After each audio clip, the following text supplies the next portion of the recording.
Brought to you by the Every Dollar app. Start budgeting for free today.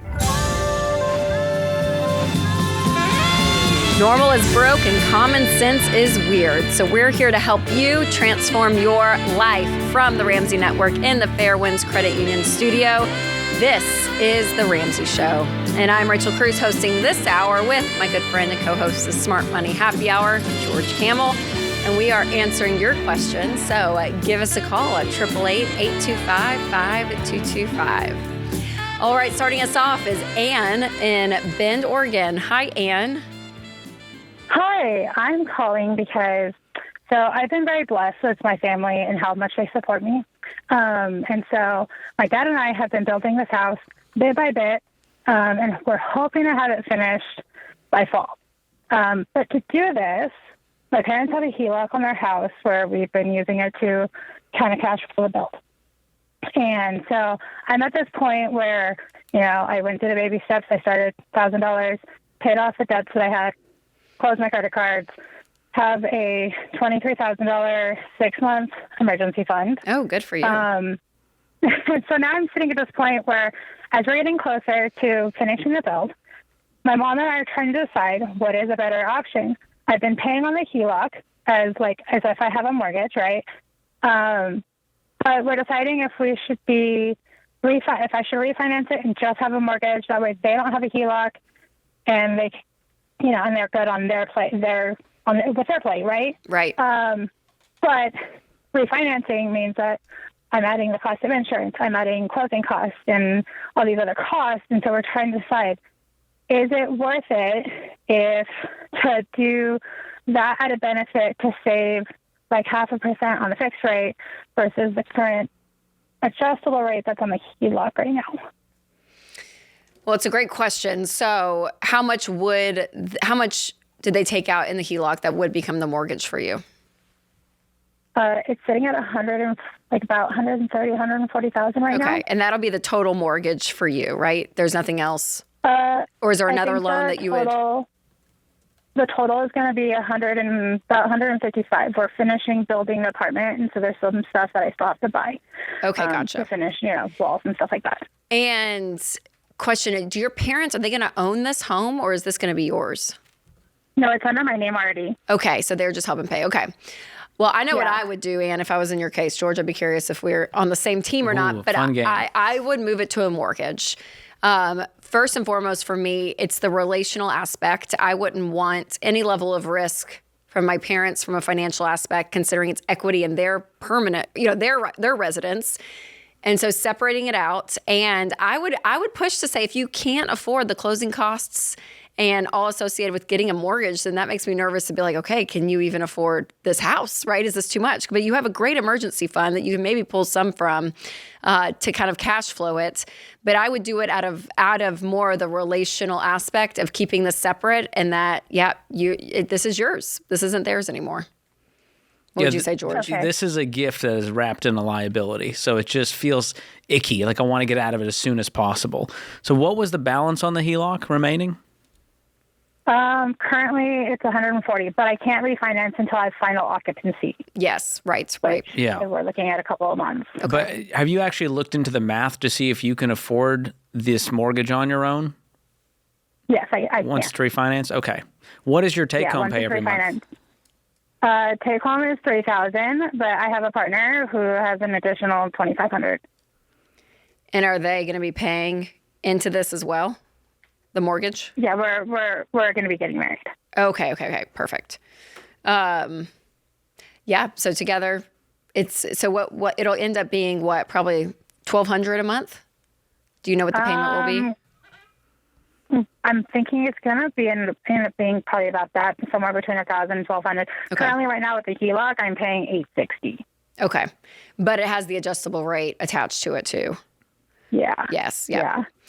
Yeah, I would contact our friends at Churchill Mortgage, Ann, and they can walk you through all the scenarios, the numbers, the refinance, and walk you through. Maybe there might be a third option we're not even thinking of that they can help you with. But I would just get out of this weird relational quagmire first and foremost before any of the math comes into play. Whether it's 0.5% or I'm going to pay closing costs, this is sort of the cost of salvaging this relationship before anything happens. You're sort of getting ahead of it because it is putting them at risk. Yeah, and there's something so true about, when Scripture says the borrower is slave to the lender, there's something about when you owe money to someone and you're, having Thanksgiving dinner together. Like, it just, there's just this money piece in the middle of it that is there. You go on a honeymoon after you get married and they go, wow, look at that nice vacation they took while they owe us $140,000. That they could have put toward the HELOC. Yeah. And even if it's all goodwill, there's still there's a new label on your parents, like whether you like it or not, that they are your bank, And so there's the separation of that. Like, let them just be your parents. Don't rope them in. With all this. So, it's very generous of them. I probably wouldn't have even, we wouldn't suggest a HELOC to do this. That's love. But, like, it sounds like you guys have a great relationship. You've worked really well. But I would have my parents be my parents and not my lender. All right, let's go to, is it Parisa in Tampa? Did I say that correctly? Yes, you did. Oh, wonderful. Welcome to the show. How can we help? Yeah, so my husband and I just paid off about $70,000 in debt. Awesome. In the past 7 months. Amazing. Thanks. In and 7 we months? Kind of know. Is that what you said? Yeah, 7 months. Oh my gosh. Yeah. That's impressive. Did y'all sell something or how did you get the $7K per month? He has a good job in finance. He does mortgages. Oh, good. Okay. Good for you guys. That's awesome. Yeah. Great. So all thanks to him. And so we kind of want to know when we can go on vacation. We haven't been since we've been together for 4 years. Okay. How much more debt do you have? We have 2 cars, but other than that, that's how much is it? About it. Together, probably about 70. Okay. So another 7 months. Then yeah, you would get the green light from us. Ideally, you would have some money saved in an emergency fund before you do the vacation. So it may be 1 more year for you all. If you're doing the Ramsey plan, that's what we would recommend. No vacations or anything while on baby step 2 while you're paying off debt. Everything goes to get out of debt. Okay, including the cars. Okay. Yep, including the cars, everything but the house. And then ideally, again, having some emergency fund. We say 3 to 6 months, but that 3 month, but which you guys may be able to do in, I don't know. Yeah, if you're saving, if you can sock away $10,000 a month, once all of those payments are gone, even the car payments, you'll save that emergency fund a couple of months max. Yeah. So I would plan for next summer. It's a 2027 trip. Make it a big one. Go in May. Okay. What's your household income? Well, it's obviously varies because it's sales, but before taxes, like 25 to 30K a month. Okay. Fantastic. Yep, that's great. Making a couple $100,000, you can go on a real nice trip, and so use that. Dangle this carrot of debt freedom. How do we know what's the budget for that? I mean, if you pay cash, you're not spending $50,000, and you got other financial goals. So let's make it reasonable. But also, you guys make $360,000. It's okay to go on a trip that costs $5,000 or $10,000. Yeah. Oh, easily. Yeah, for sure. Just save up and pay cash for it, and it's kind of the mentality of if you put that money, on a table and burned it and it was just all gone, like, would it emotionally affect you? And with your income, you guys would be able to save that quickly and it shouldn't overly affect you to go on a nice vacation.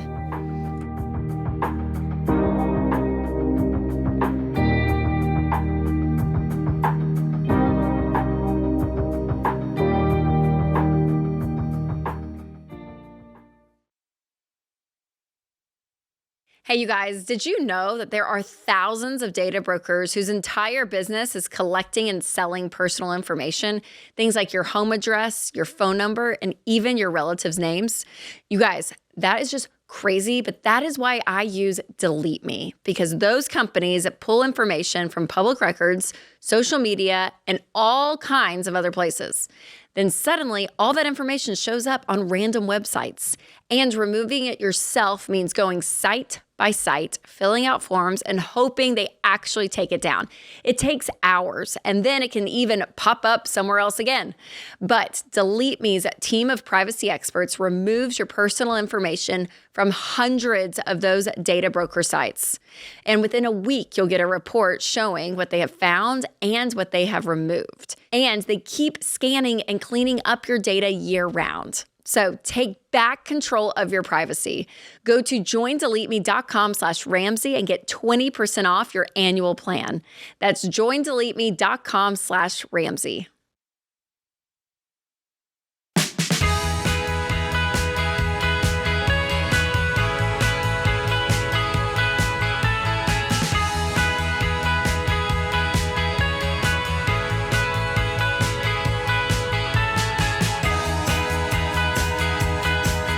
Up next is Brad in Atlanta. Hi, Brad. Welcome to the show. Hello. Thanks for taking my call. Absolutely. How can we help today? Well, of course, me and my wife and daughter, we live in our home and whatnot. We have a mortgage. We also have $33,000 in secured and unsecured debt. Let's see. I think my wife looks like this to get a lawsuit, unfortunately, over some medical bills. Is the lawsuit already happening? No, not yet. It's under the collections. It's under the phone calls and that kind of thing. Okay. When you're done with this call, would you please reach out to our friends at Guardian Litigation? Because they help with exact situations like this and fight for you. They know your consumer rights. They'll help you settle the debts. So please go to guardianlit.com after this. Reach out to them. I think they can help you through this process. Oh, okay. All right. Thank you so much. Appreciate that. Okay, so walk us through this. You got $33K in debt, and you guys can't make the payments? We are everything, between the light bill, the mortgage. We have a second mortgage as well. And then all of the other debt, everything comes, at different times. And it's just, they're all scattered. So we're not able to save a dime, basically. It's like we're paycheck to paycheck. But in 2013, I was diagnosed with cancer. Mm. And so I've survived cancer 4 different times, believe it or not. And so actually I'm having my wife's kidney with me. But nevertheless, that's where the secured and unsecured debt, because my wife takes care of the bills every month, blah, blah, blah. But then through 13 through 16, on work, off work, on work, back at work, that kind of thing. It's like a very variable income. So, Brad, right now, what are you guys bringing in a month? Let's see. A month is, for me, roughly $4,000. Okay. And hers in a month is roughly, let's just go with $2,000, maybe $2,100 a month. Okay. And did you say you have a son or a child living with you all? I have an 18-year-old daughter. A daughter, okay, and she's 18, living there too. Okay, gotcha. Yeah, and of course she's wanting to move out so bad she can't stand it. Oh, sweet girl. Yes, well, so one thing that you can possibly do, Brad, is when these bills hit, depending on which part of the month, you may be able to call the companies, even utilities, like that kind of thing, and see if you can get a restructured schedule to at least get to this point where when a paycheck hits, you have enough in the account to pay, right? Because if you have nothing, all the bills hit, and one paycheck doesn't cover all the bills, then you're stuck, right? So there's one option, yes, to kind of reschedule when those payments hit and see if they can help you do that. And then the other option is for a few months, even just taking a side hustle, you or your wife, and putting some money aside, even, $3,000-$4,000 if you can, and letting that be the bucket at which you pull money just to get you guys afloat. Because, we don't want you to get behind on anything, obviously. And so there either has to be a pullback on expenses or an up on income if you're not able to kind of get to this point of scheduling. But even if they're scheduled the right way, the fact you guys can't save in general tells me one end of the equation has to change. Yeah, it's a good Band-Aid to get your head above water, but there may be some deeper issues here with these payments. So what is the mortgage payment? The mortgage payment is $850. I think it's $850 a month. Then you have the second mortgage, which is another $250 or so, $275. Okay. And then on top of that, you've got the $33,000 in consumer debt? Yeah, that is in secured and unsecured. My truck's on it and so forth. Okay. What's the truck worth, and what do you owe? Oh, shoot. I haven't really looked to see what the truck is worth. It's probably around $5,000, I guess. Oh, okay. Maybe. So it's not worth much. What do you owe on it? Nothing. It's just in a secured debt. I mean, I did have the title until we had to get a loan to stay afloat. Oh, you did like a title loan against it? Almost. It's like a security finance, which they take titles and things like that for loan. I've seen those. They look like old Pizza Huts. They'll give you a check, and they'll still hang on to your title until you pay it back, right? Right. Okay, how much is on that debt? Because I don't want you to lose your truck. That one's is $19,000. That's actually the bulk of the secured debt is $19,000. Man, I'm not sure what the payoff is. It's probably a little less, but yeah. Yeah, and what's the interest rate on that? Do you know? I don't. I'm sure. I'm assuming it's very high. Yeah. Usually those. Yeah. Okay, so what are the total payments just to make the minimum payments on all of the debts in your life right now? What does that cost you a month? I'm sorry, that one went over my head. That's okay. I'm trying to figure out your $6,000 coming in. You got a little over about $1,100 going towards these mortgages, and that should still leave a good chunk to pay the minimums on the debts, cover your bills, put food on the table. So we're trying to figure out where the rest of the money's going to see if there's room or not. Yeah, $4,900. Where is that going, do you think, throughout the month? Right. Yeah, you would think so. I mean, that's what I was thinking. That's what I would think too. But like I say, it's like paycheck comes, and then it's got to go out. It's got to go out to, say, one of the debts, and then maybe car insurance or something. I'm just using some examples. For sure. Yeah, life is going to happen. Are you guys on a pretty detailed budget, Brad? Do you know exactly where your money's going for? No, ma'am. Okay. Unfortunately not. So I think that may really help you, Brad. If you hang on the line, Christian's going to pick up, because I think the budget could be the silver bullet in this whole situation, because you got $4,900 left. And yes, you will get payments that hit, but it's amazing how much money can leave if you don't have a plan for it. And so I do wonder if you guys are tighten up and actually say, hey, let's be on a really strict budget, and we're like not going out to eat. We're not spending anything on anything we don't need.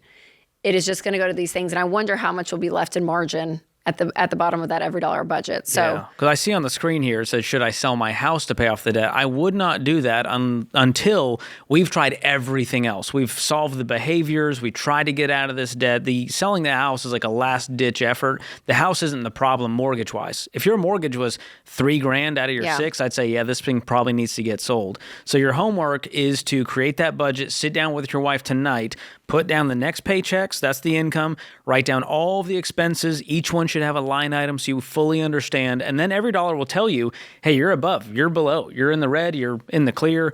That should show you, if you did things this way, here's what would happen. So there's your homework. It also has a paycheck planning tool that's really helpful for what Rachel talked about. You can actually see where the bills fall, when you're going to run out of money. And your second piece of homework is to get in touch with Guardian Litigation. You can go to guardianlit.com/Ramsey, and they will fight for you because they are huge fans of Ramsey. They want to see our fans win, and they hate seeing people get hassled and harassed by creditors and lawsuits. Well, and being in litigation, and not knowing, your rights and everything. And so it is really when important. You're already overwhelmed and so stressed, and then you get served from a credit card company. Totally. Yep, and absolutely. Your medical bills. So it's super stressful. We're hoping the best for you guys to climb out of this thing and keep the house. That's the goal if we can. For sure. Yeah. Because again, the house payment is well within that 25% of your take home pay. So you're good there.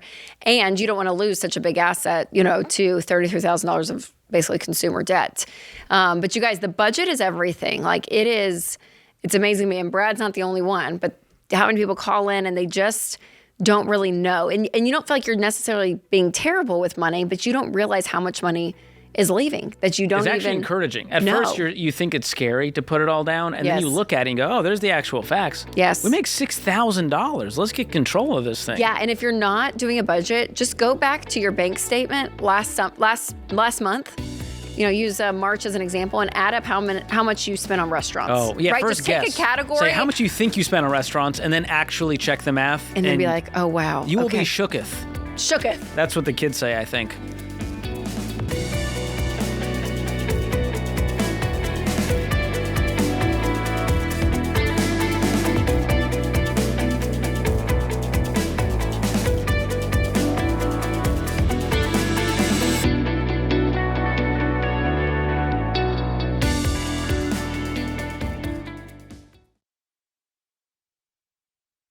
If you're looking for a more budget-friendly way to save on medical costs and stay true to your values, Christian Healthcare Ministries is a great option to think about.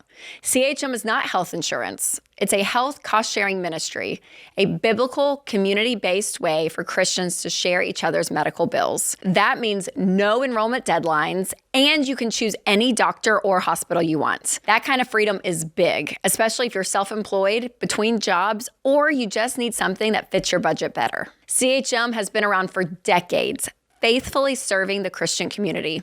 And many members save hundreds of dollars a month compared to traditional health insurance. And that margin gives you breathing room when you're working the baby steps and trying to steward your money well. And right now, CHM is offering new members a 50% credit towards their first month of membership. Get started at chministries.org/budget and use promo code Ramsey. That's chministries.org/budget and promo code Ramsey.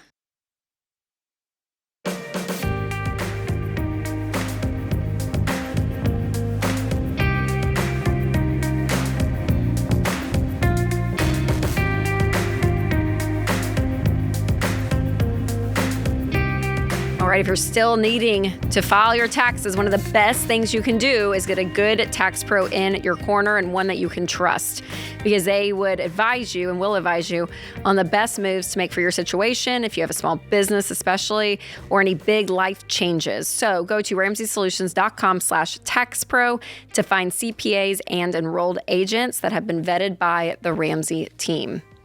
All right, let's go to Gary in Dallas, Texas. Hi, Gary. Welcome to the show. Hello.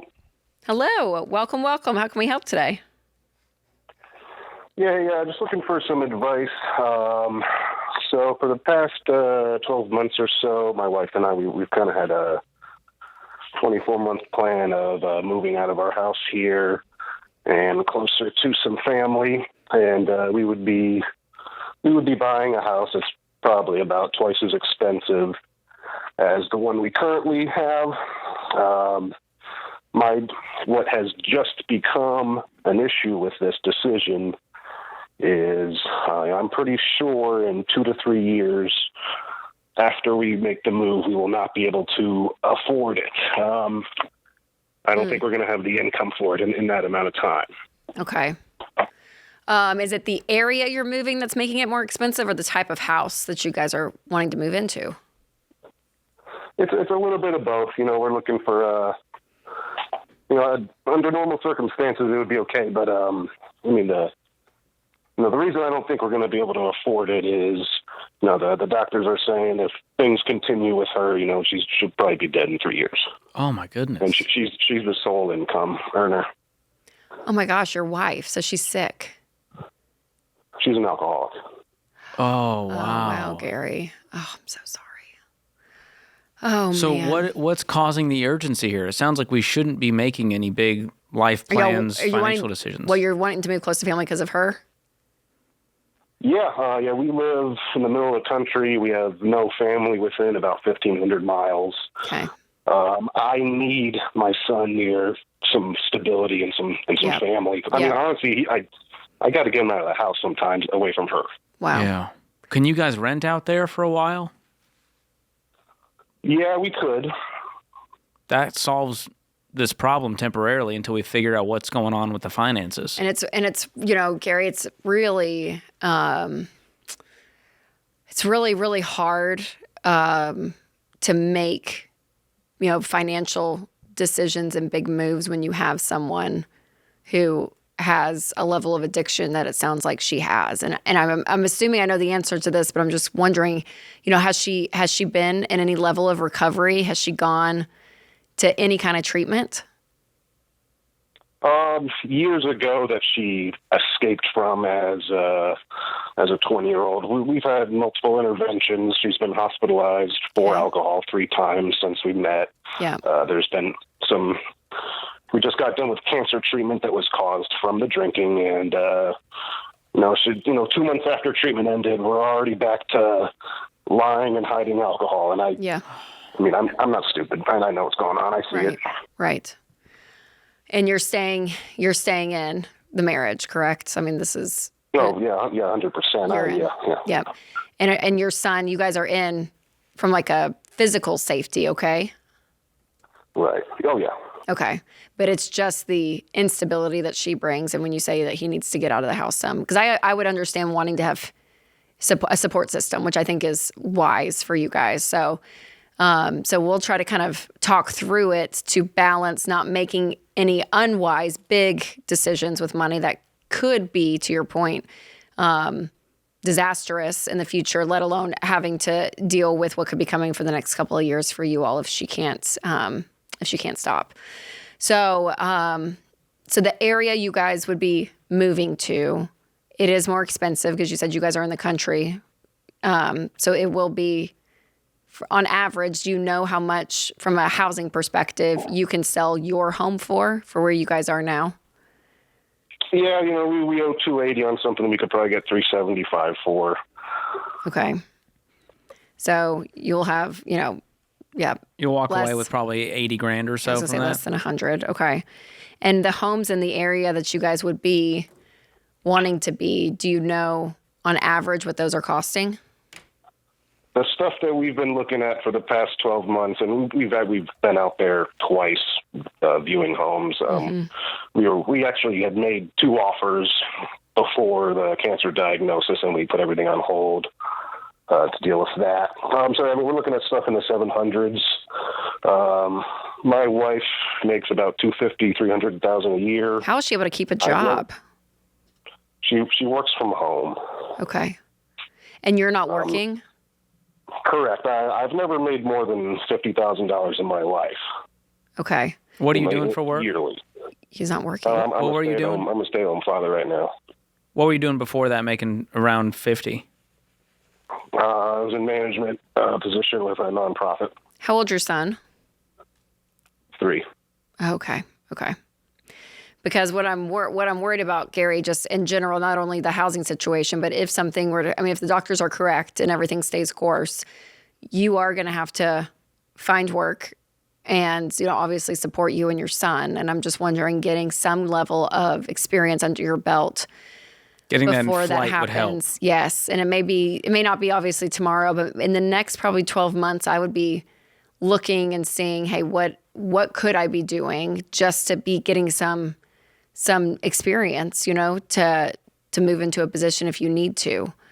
I have been looking at some jobs just to get something on my resume because I haven't worked in 5 years. Right. The problem is I have to work around.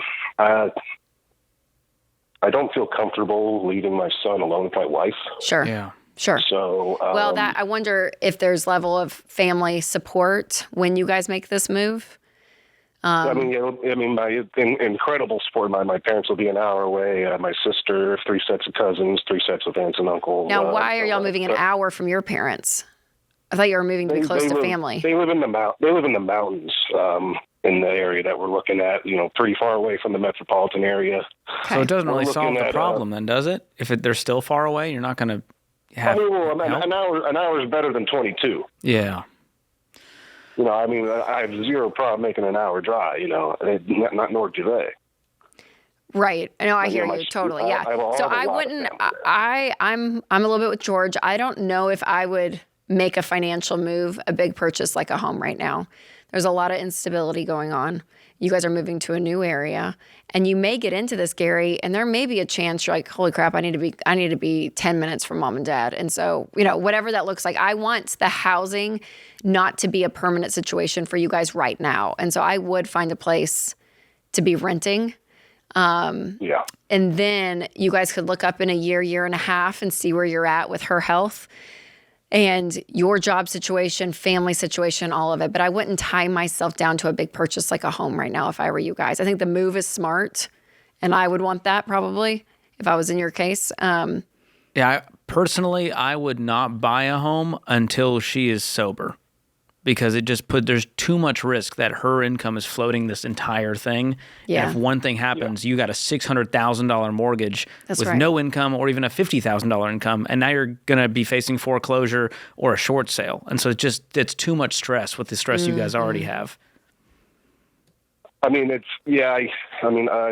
be clear, my parents, they are going to be putting, either $100,000 to $150,000 towards the down payment. So is that a there's gift? A little bit of security net. Yeah, it's a gift. Then would they just cover rent for a year in the meantime as you guys kind of find your footing? If I asked, they certainly would. Mm-hmm. I might use part of that to say, hey, cover rent. We just got to figure out our life. And then you'll know a whole lot more a year from now if things are going to get better or if they're going to get worse. Yeah, I think the challenge is going to be convincing her to rent as opposed to buy. Well, I don't think she's created that option for her. I mean, I think this is where you really have to step in, Gary. And I hate to say it, she kind of loses a vote when she chooses not to be well for her husband and her son. And so I don't know what that conversation looks like in the midst of your marriage, but I would not. You're putting a boundary up with someone that doesn't have boundaries, but I would not purchase a home if I were you, Gary.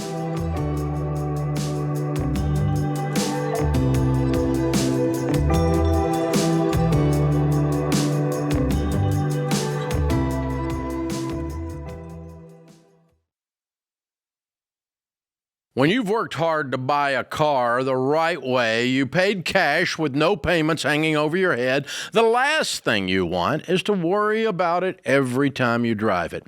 That's why we trust Christian Brothers Automotive as the official auto repair partner of The Ramsey Show. See, most people don't stress about their car because it's older. They stress about it because they don't know what's happening under the hood or trust the people that are working on it. But Christian Brothers Automotive uses digital vehicle inspections. You can actually see what your technician sees and know what's urgent and what can wait. Plus, Christian Brothers stands behind their work with their nice difference warranty, 3 years or 36,000 miles, whichever benefits you more. So if you want real peace of mind with the car you worked hard to own, go to cbac.com/Ramsey. Use the promo code Ramsey and you'll save 10% off your visit, up to $250. cbac.com/Ramsey. See store for details.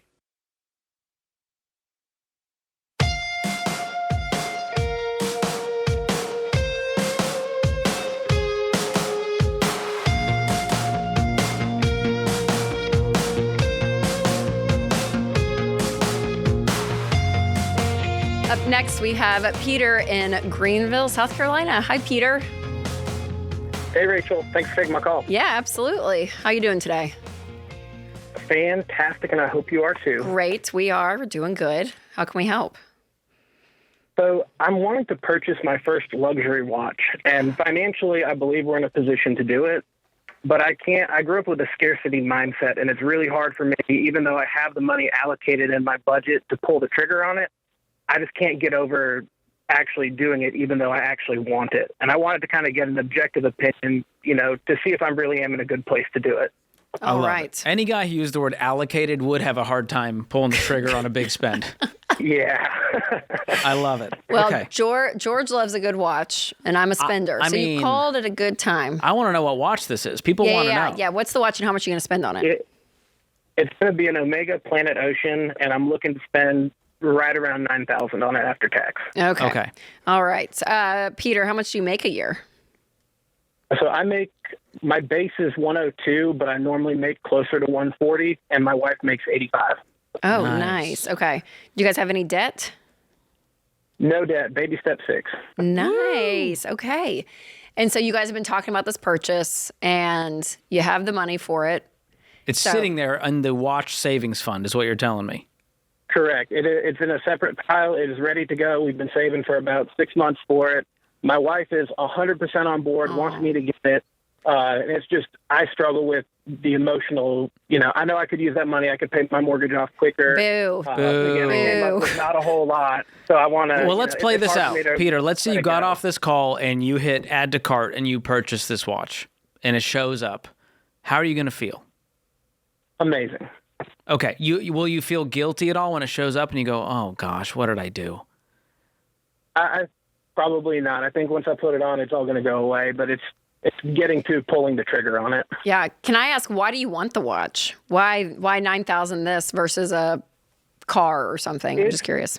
So I've been scuba diving for about a decade now, and it's a watch that's been famous in the dive community for a long time. I think it looks great in the boardroom. It looks great, when you're diving. You're talking to a lady who is scuba certified. I am a certified scuba diver, Peter. Oh, boy. Little did she you know. understands that.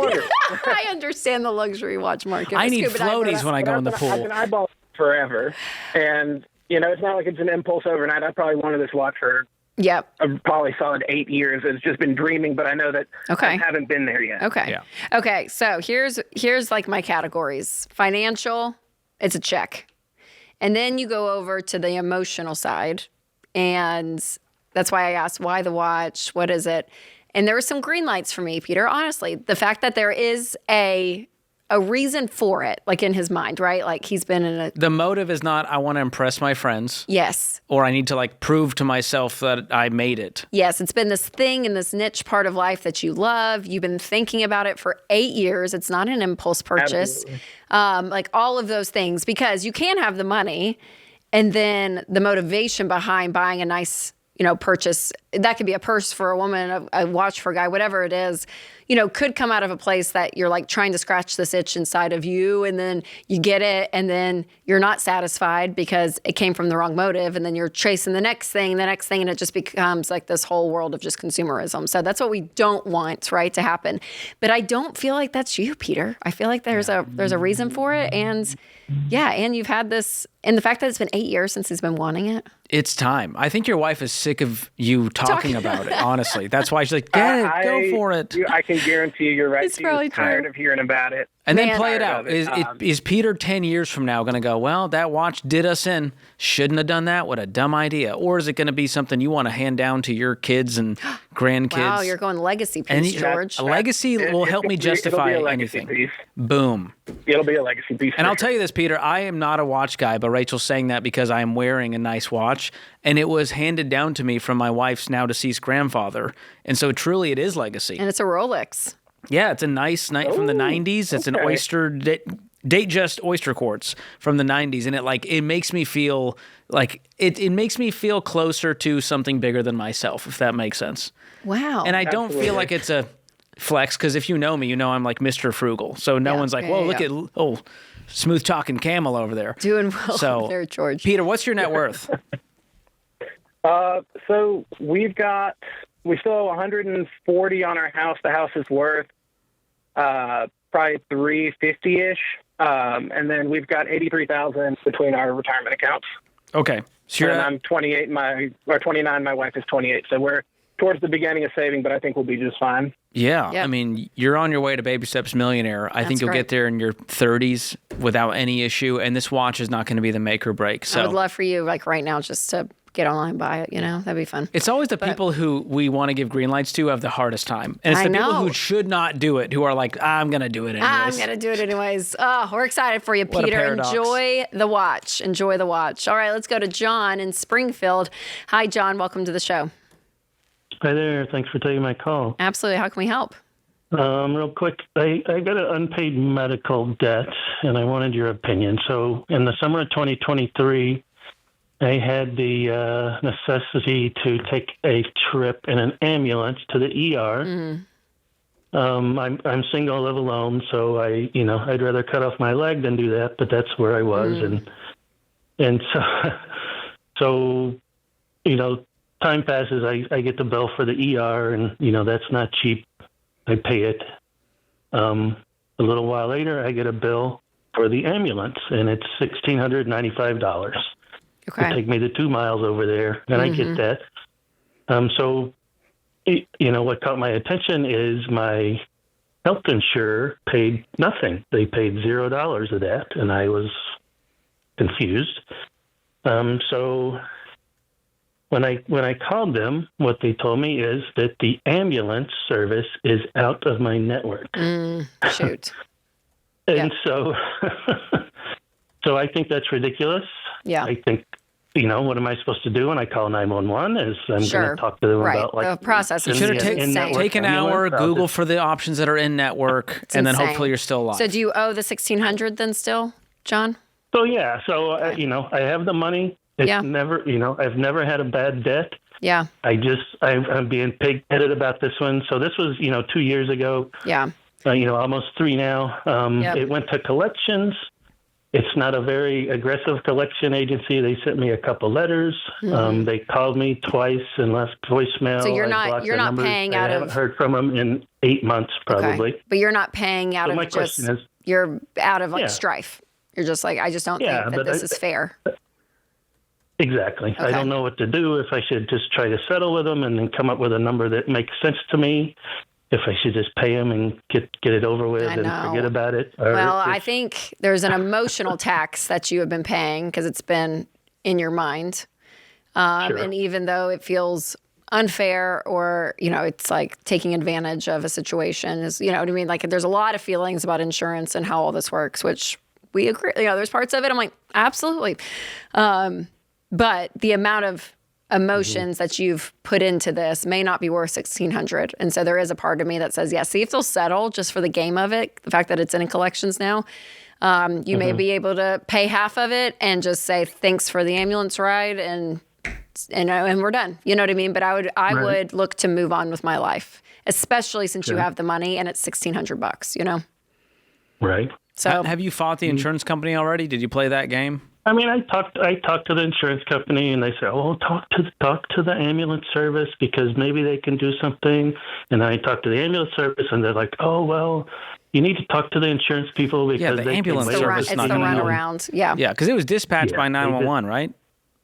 I'm sorry. It was dispatched by 911 when you called. Yes, sir. Okay, it wasn't like you reached out to this specific servicer. And so I would use that, pull your explanation of benefits, and you can try one more time to fight it and have them verify that they processed a claim correctly, there was no billing errors, all of that stuff. But you got to become an expert because a lot of incompetent people out there who are just not really wanting to do the most when it comes to solving your problem. For sure. And $1,600. Sometimes it's just worth having the What's your piece cost at this point? That's it. And so you got to kind of put a price on that too, John. So I'm glad you're okay, that you made it through and everything, but I understand how frustrating some of that stuff is for sure.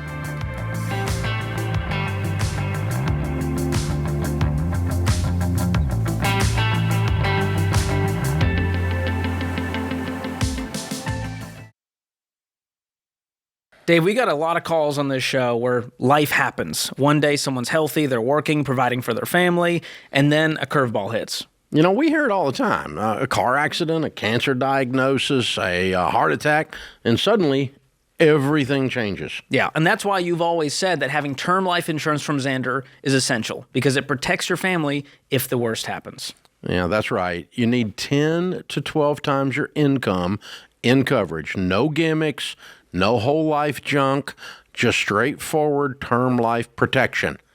But there's another piece that people often overlook, and that's long-term disability insurance. Yeah, it's important to understand the difference between them. Life insurance steps in when you die. Disability insurance steps in while you're alive but can't work. So it replaces a large part of your income so the bills still get paid while you get back on your feet.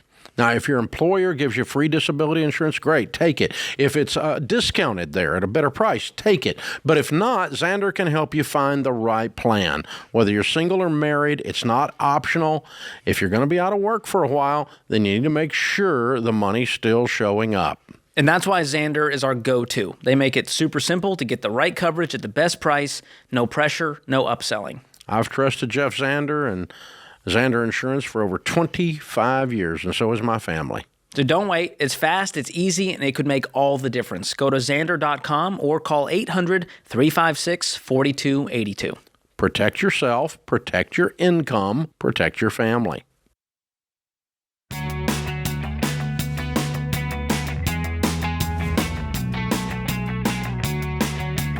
Welcome back to The Ramsey Show in the Fairwinds Credit Union studio. I am Rachel Cruze with George Kamel, and we are taking your calls at 888-825-5225. All right, up next we have Adrian in Mesa, Arizona. Hey, welcome to the show. Hello. Hello. How can we help today? So I'm a little nervous. Sorry, I've been debating to call. I'm not used to this. We won the debate. That's good. Yeah.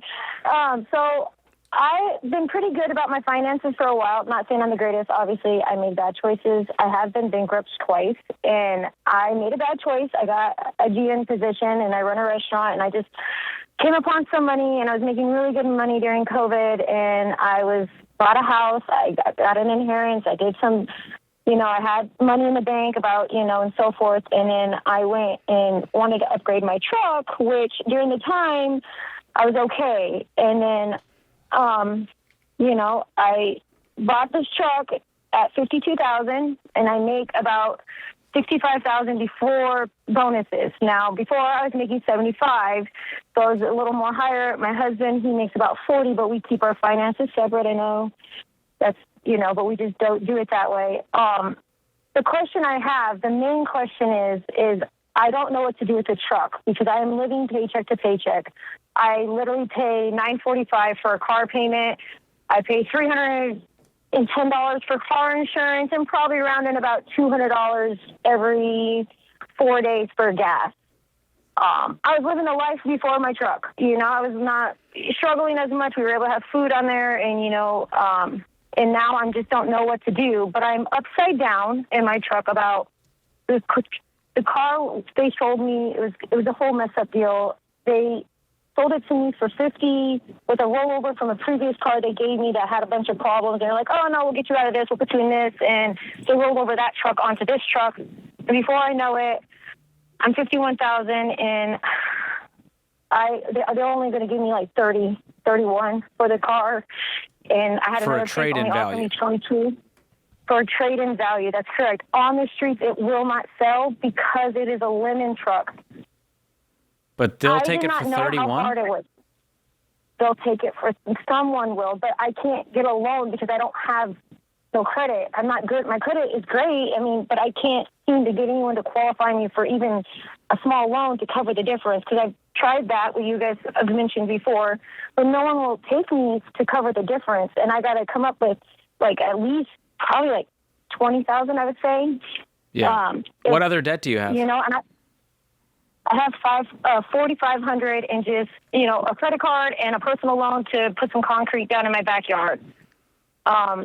And that's it. That's all I owe. I don't owe nothing else. No, that's plenty. I don't think we need any more. You're right. That is plenty enough. Does your husband have debt as well? Yes, that's why we're separate. He has back child support that he owes. We've been current. We've been up to date on it. He pays every month. He did not grow up financially smart. His train of thought is we're going to die owing people. I don't know. His train of thought is completely different than mine on that. He just thinks that, let's not stress about it. What happens, happens. And I'm like, I don't know what to do. We're not going to have groceries. I do the $1,000 in a month and I at least take $200 out of it each time we get paid. And, to do what? To live on, to put groceries in the house, because Okay. I don't have it. Does he contribute? Does he contribute to the household? Yeah, he does. We pretty much split, but he got kind of hooked on, for a while he was hooked on gambling. I got him off of that, thank God. And then he turned around and he got hooked on these payday things, let's pay in advance, let's buy groceries on advance, let's do this on advance. And at first I was like, okay, because at least you're helping me because I'm not the only one contributing. Yeah. And now he can't even keep up with those. And I'm like, oh my God. Yeah, I hear you. Okay, so yeah, right now I would not recommend putting your money together. I think from a marriage standpoint, you guys are on not only different pages with money, but it sounds like how you view life and so much. So I would just have in the back of your head, like, hey, we need to be doing some marriage work. Like we need to be learning how to create goals together, have a level of synchronization of what we want life to be and all of that, because he shouldn't be a deterrent for you in your life, right? He should be a helpful person, and same with you to him. And so healing that end, I think will help with some of the money stuff. But you called for the car. So yeah, if you said your credit's great, I would check a local credit union. Don't go to a big bank, and see if anyone local can help you with this. And if not, Adrian, then you're going to have to work extra. You're going to have to work nights and weekends to save up to get the difference of this truck if you can't get the loan. But getting out of this is one part of the equation. But honestly, it all sounds a little chaotic. And so I think having some direction is going to be huge. So doing a monthly budget, stop going into debt, cut up the credit cards, have this no more debt for the rest of my life policy in your mind. And start working your way out of credit card debt, and then attack the car next. And hopefully once you've been paying off those credit cards, that could, get you in a different place. Yeah, I don't want to see you go to a third bankruptcy. The third time is not the charm in this case. And so you got to go, this is it. I'm not going to go through this again. And even with your husband the way he is, you're going to have to climb out of this on your own income at this point. And that is going to take, let's get every bonus we can get. Let's take all the overtime we can get, working our tail off to never be in this position again. Yeah, that's what's sometimes difficult about a chaotic situation, George, is that when there's such high emotion and high fear and seeing like, oh my gosh, I don't want to fall off this cliff. Sometimes even in that desperation, we make bad money decisions, right? You're not thinking clearly. That's right. Yep. So if you hold on the line, Adrian, Christian's going to pick up, and let's get you George's book, Breaking Free from Broke. It's a great title for the situation. Thank you know what I mean? Yeah, that's why we did it. Let's get out very of clear. this. Here's Yes. what's going to happen. For sure. And we can get you the audiobook version as well if you're busy, managing a restaurant. Hard to find time to a quiet place to read. Yes, but yeah, listen to that. And then we'll even throw in every dollar for a year. So we'll get you a code to that. Love that. To start budgeting your income. And again, I would love to see some synergy with your husband. And I know his mindset is one way, and you can't control him. And I would say, I don't think you're the one that got him out of the gambling, situation. I think he did it. Like there's something in him that could be changing too, which is wonderful. Yeah. Looking at these numbers, $1,000 car payment, over $300 for the insurance. I did the math. She's spending over $1,500 a month just in gas for that truck. Mm-hmm. So you've got to think through this. She said, honestly, well, at the time I could handle it. And so the whole point of this show is that there's going to be a time where life's going to happen, and you need to get all of the risk out of your life and all of the peace you can get. And that's why we tell people, be debt-free, even though it's conservative and not a cool thing to say, to save up and pay for the car you can afford. But it's because you don't know what's going to happen. You don't know what's going to happen to your income and to your health and to your spouse. And so living without debt is just going to create a more peaceful environment.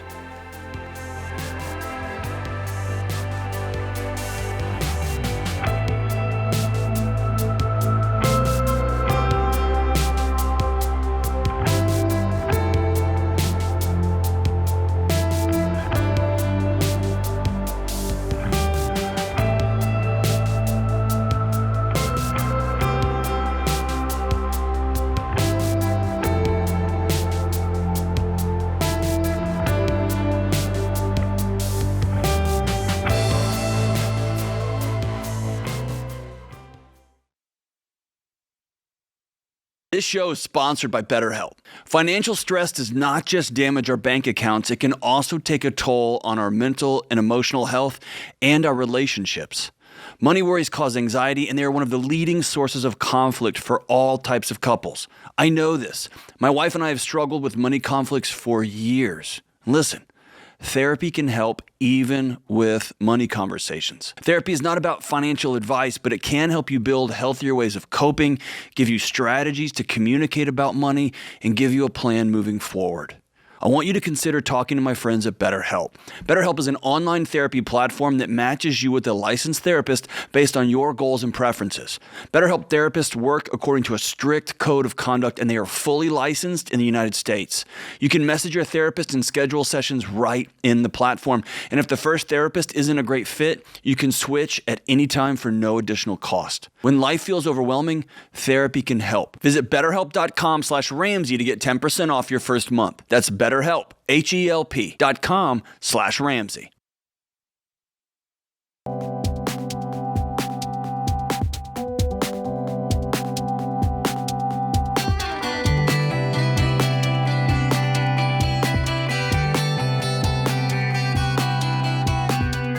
All right, let's go to New York City, and we have Jake on the line. Hi, welcome to the show. Hi, thanks for taking my call, guys. Absolutely.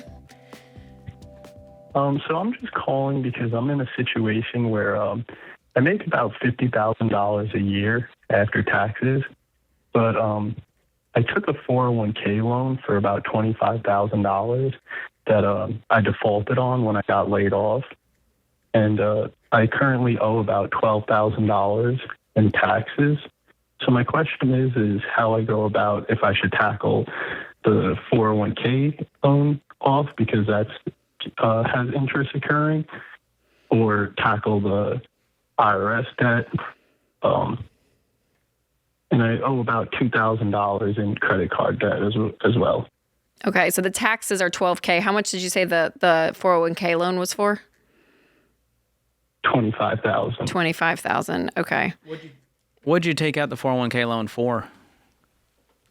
I was currently moving out, and when I took it out, so I was just doing it as like a buffer.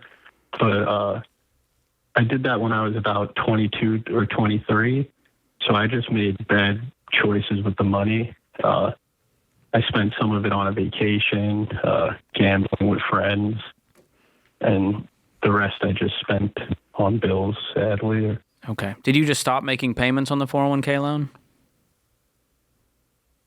When I got laid off, that's what happened. I'm in a union, but I was only in the union for about 1 to 2 years when I took out the loan, and I didn't realize that how short of a time they were going to default me on the loan. Got it. So you were laid off, and then it came due within 30 days or something, and you couldn't pay it in time? Yeah, about like 90 days, like a couple months. Okay, so that became likely an early distribution. So you don't owe money on that now. It's just going to be taxed heavily. So, yes, that's what increased my tax bill from about like $6,000 up to the $12,000 now when I just filed my taxes. So really, we're dealing with $2,000 in credit card debt and another $12,000 in IRS debt. Yes. Okay, so you would tackle the IRS debt first. You want to get them off your back because they can actually destroy your life versus this cute little credit card company who can just be like, pay us. So I would work on knocking that out first. The bigger issue to me is getting out of the cycle because I don't know that you have the money to pay this off in a reasonable amount of time. Yes, no, I don't. Not the. I would have to call the IRS to make a payment plan. Yeah, and I would just pay it off as aggressively as possible. Can you work extra? My union doesn't really offer that much overtime, but I could pick up like another job or side jobs. Like and you may, Jake, another option with this kind of thing, since it's $12,000, is you may be able to go get a loan for it for $12,000 and just pay off the IRS and then deal with the credit union or bank that you get the loan from. Honestly, it sounds crazy, but sometimes they're better to deal with than the IRS than having a payment plan. So there's just a lot of power the IRS can have. And so kind of getting them out of your life. Basically unlimited power. Yes. So getting them out of your life, I think, feels more peaceful to me. So that is an option depending on how your credit is, to go get a loan and just pay it off and then tackle that loan. Okay. And you guys would say don't focus on paying back the $25,000 to my 401k? Well, that's what I'm saying is there's no longer payback. It's over. It was counted as an early distribution. So you took it out, and now it just won't be back in your 401k. Well, the only reason is if I was to pay back the $25,000 and cure the defaulted loan, they would give me the rights to access capital again. But if I don't ever pay that back, let's say for like the next 30 years in my career, I'll never be able to access using my 401k as like a loan option again. Yeah, we don't want to go back into debt though. So considering it's not an option, it's fine. And you're not with that company anymore, correct? No, I'm just laid off from that specific shop, but the union is all 5 boroughs of New York City. So okay, so you could get back once you're completely debt free, and you want to go back and start funding that 401k. It would be the same 401k, is what you're saying. Okay. No, I'm asking, is that right with the union and how it works with the 5 bureaus that you mentioned? What was your question? I'm sorry. Sorry, will that be the same 401k? You're laid off now from a certain shop, but you said you will get back in and start working again within the union. So will that mean that's the same 401k? Yes, ma'am. Okay, perfect. Okay, because I was going to say, usually when you leave a job or you quit or are laid off, you would roll your 401k just into a traditional IRA, and then you move on with your life. But since you'll be plugging back into it you're eventually, saying you can't unlock the ability to invest until it's paid back. I can invest. I was just thinking, like you guys said, is maybe it's a bad habit to even consider like borrowing against my 401k. It is, because look where it got you, Jake. Yeah, look where we are right now. Never, ever, ever, ever do this again. You don't sound happy about it. Do you want to be back in this position again? No, you guys are right. Yeah. Yeah, debt is not a tool, Jake. It's not a tool. Peace, solving for peace, our friend Dr. John Zalomany says, this is so key with money. You can try to play the games, do X, Y, and Z, but honestly, Jake, to become wealthy and to actually have options in your life that money can provide, it's going to be you. It's going to be you working hard, you staying out of debt, and instead of paying payments, you're investing, you're saving, you're being wise with your money. That's how you build wealth over time. If you keep trying to play this debt game, by I'm going to loan money here and loan money there, you're going to be broke your whole life, and you're going to be paying $12,000 in freaking taxes. So no. Think about it. You got $14K in debt to pay. If you can scrape together little over $1,000 a month, you're done in a year. And then decide, I'm never going to go back into debt again. And the way you do that is with an emergency fund and a budget. Because that becomes your never go into debt again emergency account, so that you're not needing to borrow from other people. Yeah, that's right. Yeah, Jake, what kind of work do you do? I'm in the electricians union, but I'm not an electrician yet. I'm just pretty much, yeah. Have you looked in the private sector in that? Because a lot of electricians are making a ton of money. And you might be making more with the union. I'm not sure, but have you looked into that? Well, right now yes, I have thought about that, but right now I'm just trying to stay with the union until I get my journeyman card. Because that's the main reason. Will you get a pay bump at that point? Yes, I would get a pay bump. To what? They make about $56 an hour here in New York City. Oh, that's great. All right, so you'd be clearing 6 figures a year. That's great. And how long will that take to get the journeyman card? It takes about 5 years. Right now, I make about $40 an hour, but I haven't started the apprenticeship. I was just promised that, like, hey, you stay on the job and we'll upgrade you without the 5 years of the apprenticeship, because that's about making minimum wage in New York City. Well, you're making over 80 grand right now, so you should be able to clear 14 grand real quick if you just get really focused, which means no spending, no vacations. You're basically like, that was old Jake. New Jake spends nothing on anything unless it's food, shelter, utilities, transportation, insurance, and his debt payments. Yes. Yep. If you get laser focused, you'll be in a very different place a year from now, even 6 months from now. Yep, that's right. Yeah, it's amazing what can happen when you don't give debt an option in your mind. Like if you really do go as hardcore as we talk about, and make it a black or white issue with your money and just say, I'm not borrowing money. What that forces you to do is forces you to look at other options, forces you to take a different route. And it's amazing when you actually start to see that debt as, I don't know, kind of the enemy. A villain in your life. I want this out. The sacrifice that you will do to finally just be done with it is... Your brain gets creative or gets real patient or gets real sacrificial. Yes. That's what happens when you take debt off the table, and I think it's the only way to create a great life.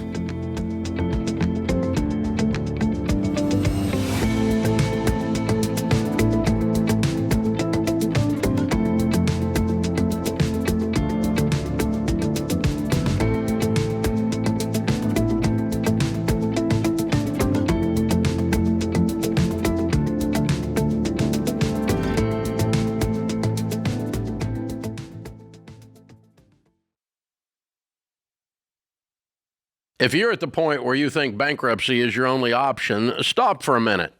You might have another way out. Guardian Litigation Group. Most debt relief programs sell you on the illusion of protection, but a crappy legal plan tacked on as an upsell doesn't actually defend you when you get sued. It just leaves you confused and exposed. Guardian is different. They're not some call center, they're real attorneys. And with Guardian, you're assigned an attorney from day one.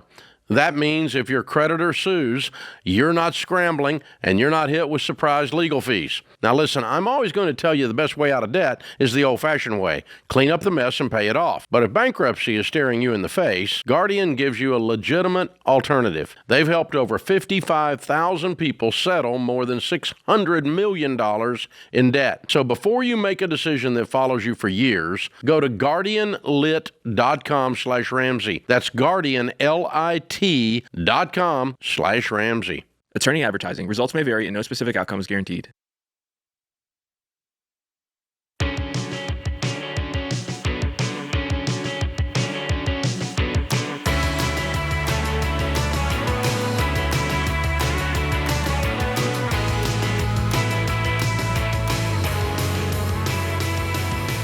All right, let's go to Stacy in Billings, Montana. Hi, Stacy. Welcome to the show. Hi. Hello. How can we help today? So hopefully I'm not too long-winded for you guys, but I'm calling for kind of some relationship help as long as financial advice. My husband of 5 years, unfortunately, has a history of infidelity where he talks to other women online. Well, or I've caught him with his ex-girlfriend, things like that, talking to them inappropriately. Oh, I'm sorry. Oh. Yeah, and so things were going well, though. And then, he also has a little bit history of alcohol, but that has gotten better. But things are going well, and we're expecting a baby at the end of the summer. Oh, wow. And okay. Because we're expecting a baby, we bought a bigger home, and we literally just moved into it a couple weeks ago. I still have the old home that's under my name and my dad's name because I got that prior to marrying my husband. Okay. But unfortunately, on Friday, I found an explicit photo on my husband's computer, like that he recently received from his ex-girlfriend. Oh, Stacy, I'm so sorry. Yeah. So it opens up old wounds. Of course it does. And so did y'all go to marriage? Did y'all go to therapy at all for all of this? Has he done any work on himself? We did some therapy in the past, but it's all online. It's so hard to get a couple therapy together. And he kind of just says, I'm going to get better. But out of his own. He's sick. There's something off going on that he needs healing from. And only he can do that because it's a repeated pattern and it will continue. You know, self-will doesn't just get you out of stuff like this. I mean, he has some deep work that he has to do if he chooses to. Has this become physical in person in any way? No, I don't think so. And I believe him, and I don't think he would ever physically cheat on me. It's just the emotional cheating over time. Yeah. I mean, it's still the same pain. Yeah. The infidelity is still still feels very real. Okay, so how can we help? What's your main question? So sorry. So then going to financial advice. We just moved into this new home, higher interest rate, bigger home, bigger loan. The next day after finding out about this, sorry, this is all kind of new, so no, I'm you're all fine. shaky talking about it. Take your time. You're good. The next day, I got an all-cash offer on the old home, but I was sitting there in the big home alone by myself, and I was like, there's no way I could stay in this house if things don't go well. I'm a single mom. Like, this home is more expensive, a bigger lot to take care of, things like that. Yeah. So I kind of had like a conference call with my parents because they kind of know about the history and my realtor. And I said, I don't want to sell the old home. I guess my question is, and I hope I'm making the right decision, go back into the old home, less interest rate, less monthly payment, less loan, sell the new home. I just have a lot of guilt. Okay. Yes. I obviously spent all this money, and I'm going to have realtor fees and things like that. And sure. Okay. Tell me this, Stacey, how much is the new mortgage payment? The new mortgage payment is probably going to be around like $2,500 a month. The new. Okay. And how much do you guys bring home a month as a household? Well, with my husband would be around like 200 or so. 200,000 a year? Yeah. Okay. And then what would you be making if you down the line? On my own, if I ended up being on my own, I make around 140. 140. Okay. And on the old home is like $1,500 a month with half the interest rate. $1,500. Okay. But you probably clear close to 10,000-ish, a little less a month? Yeah. Okay. Maybe, yep. Because the mortgage isn't completely... Yeah. Worst comes to worst, you could afford this new house mortgage on your own and still have cushion. Yeah. How much would your other home sell for? How much was the cash offer? $420. $420. Okay. And what do you owe on that one? Oh, sorry, $410. And I owe probably around $140 left on it. Okay. And what other debt do you guys have? I probably have $15,000 I could easily pay off, but okay. It's old student loans that I should just pay off. Sorry, a little guilty. I listen to you guys. No, you're good. You're good. No guilt, no shame, no condemnation. Yeah. But yeah, I can pay that off. Well, I'm trying to figure out a way. Do you love the new house? Like, would you want to stay there if it made sense financially? With this baby, it's a big house, and I guess I'm still like, do I want to do this on my own? I think it would be harder to do that big house on my own. Like, it's just the maintenance it's a bigger of it. Home. It's double the house. You're talking, Stacey, very you sound finalized in your conversation with us about him. That your new chapter is solo.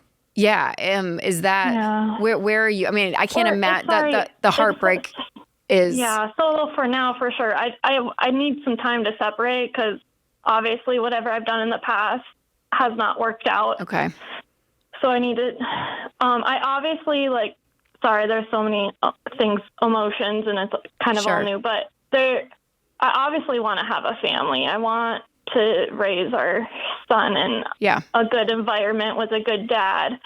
But right now I think I need to take some time. And so I don't have 100% what will happen in the future, but I would like to be serious and make sure he focuses on himself and gets help. Yes. Yep. 100%. And I get that. It's not a healthy situation. And to live with broken trust your whole marriage is not a great marriage. And so the work, we always, our prayer for situations always, is that redemption and reconciliation. And the prayer is that, two people find healing and it stays intact. Like we want that.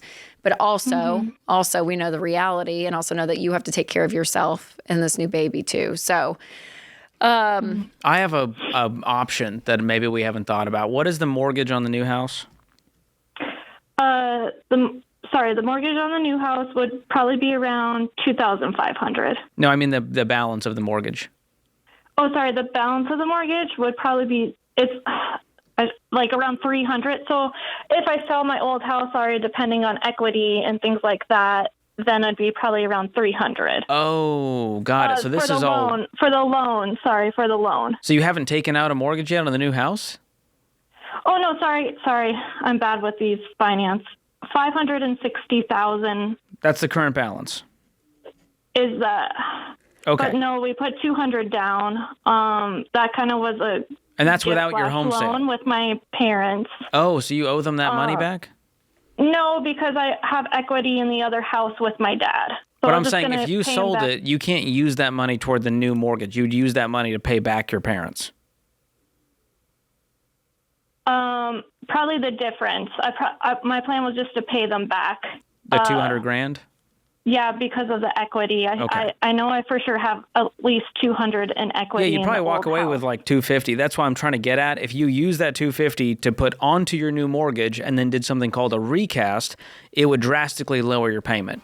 You basically throw a lump sum at the new mortgage and they can take it down. So you're saying sell the smaller home. Yep. Pay off the parents, take the remaining. Take the $50,000 on this new house. It might take your payment down to $2,100, for example, just to give you a little more cushion. But again, it doesn't solve all the problems. I thought you could throw all $250 at it. That would really lower the mortgage and make you sleep better at night. But that feels like the least of your worries at this point. I honestly, Stacey, I would probably just stay put. I don't think I would make any big decisions right now. And if you need the separation, do the separation. Have the baby. I wouldn't do much right now. And I would look up. And if a year from now you need to sell? Yes. Look at it then. I probably would wait a little bit.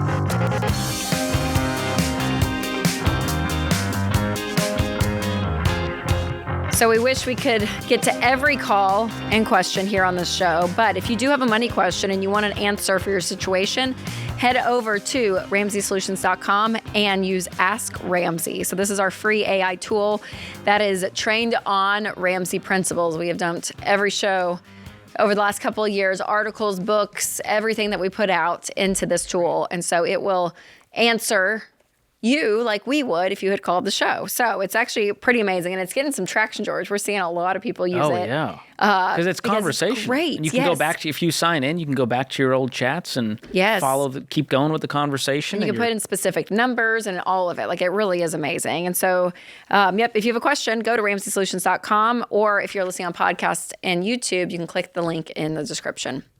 All right, let's head to Knoxville. Go Vols. We love to see it. Hey, hey, Michelle, welcome to the show. Hi, guys. Thank you for taking my call. You are welcome. How can we help? Well, I would like to know if I can afford this $25,000 vacation. Ooh, that sounds fun. Where's the vacation to? Okay, I don't know if I'm allowed to say names or anything, but there is a certain cruise line putting out these big, huge ships with 10 pools and water slides, and I want to Royal go Caribbean, I bet it is. Yes. I thought you were about to say, I'm going to go get a suite on the Live Like No One Else cruise. I know, so you can name drop that. I thought are you going to come cruise with us, Michelle? Because we have a cruise in March. I didn't even know that was a thing, but I'm going to look into that. Ramsey Cruise. Want a suite. And I think it's probably cheaper than this. Yeah, how many people are going? It's just me and my longtime boyfriend of 8 years, and he is side-eyeing me like crazy for the last 3 weeks since I mentioned this. He thinks I'm nuts. Well, the main question, do you have $25,000 to spare? I think I do. I mean, it's a yes or no question. It's not a thought. Yes, you don't need to think. course. Is it sitting in savings earmarked as Michelle Vacation Fund? Not necessarily as a vacation fund. I do have an emergency savings, and then I have a separate savings in case I need anything for my house or cars. But just in my checking account, I have $85,000. Woo! Nice. Do you have any debt? I have no debt. My mortgage is paid off. I have no credit cards, and I have 2 really old Toyotas. Okay. So, Michelle, if $25,000 left your account in like a week or two, would you feel that at all emotionally? No, not for this or for the Ramsey cruise. Oh, I think you should do both at this point. I mean, the Ramsey cruise is a fraction of the cost of this one, so I think you can afford both, honestly. But we'd love to have you either way. You can afford this, Michelle. I love your answer. He said that if I can get you guys to say that I can afford this, he will stop side-eyeing me. And now I have another cruise. Wait, to are you paying into. his tab, or is he chipping into this? I am willing to pay every bit of this. I am a semi-successful small business owner, and he is a huge, huge reason why.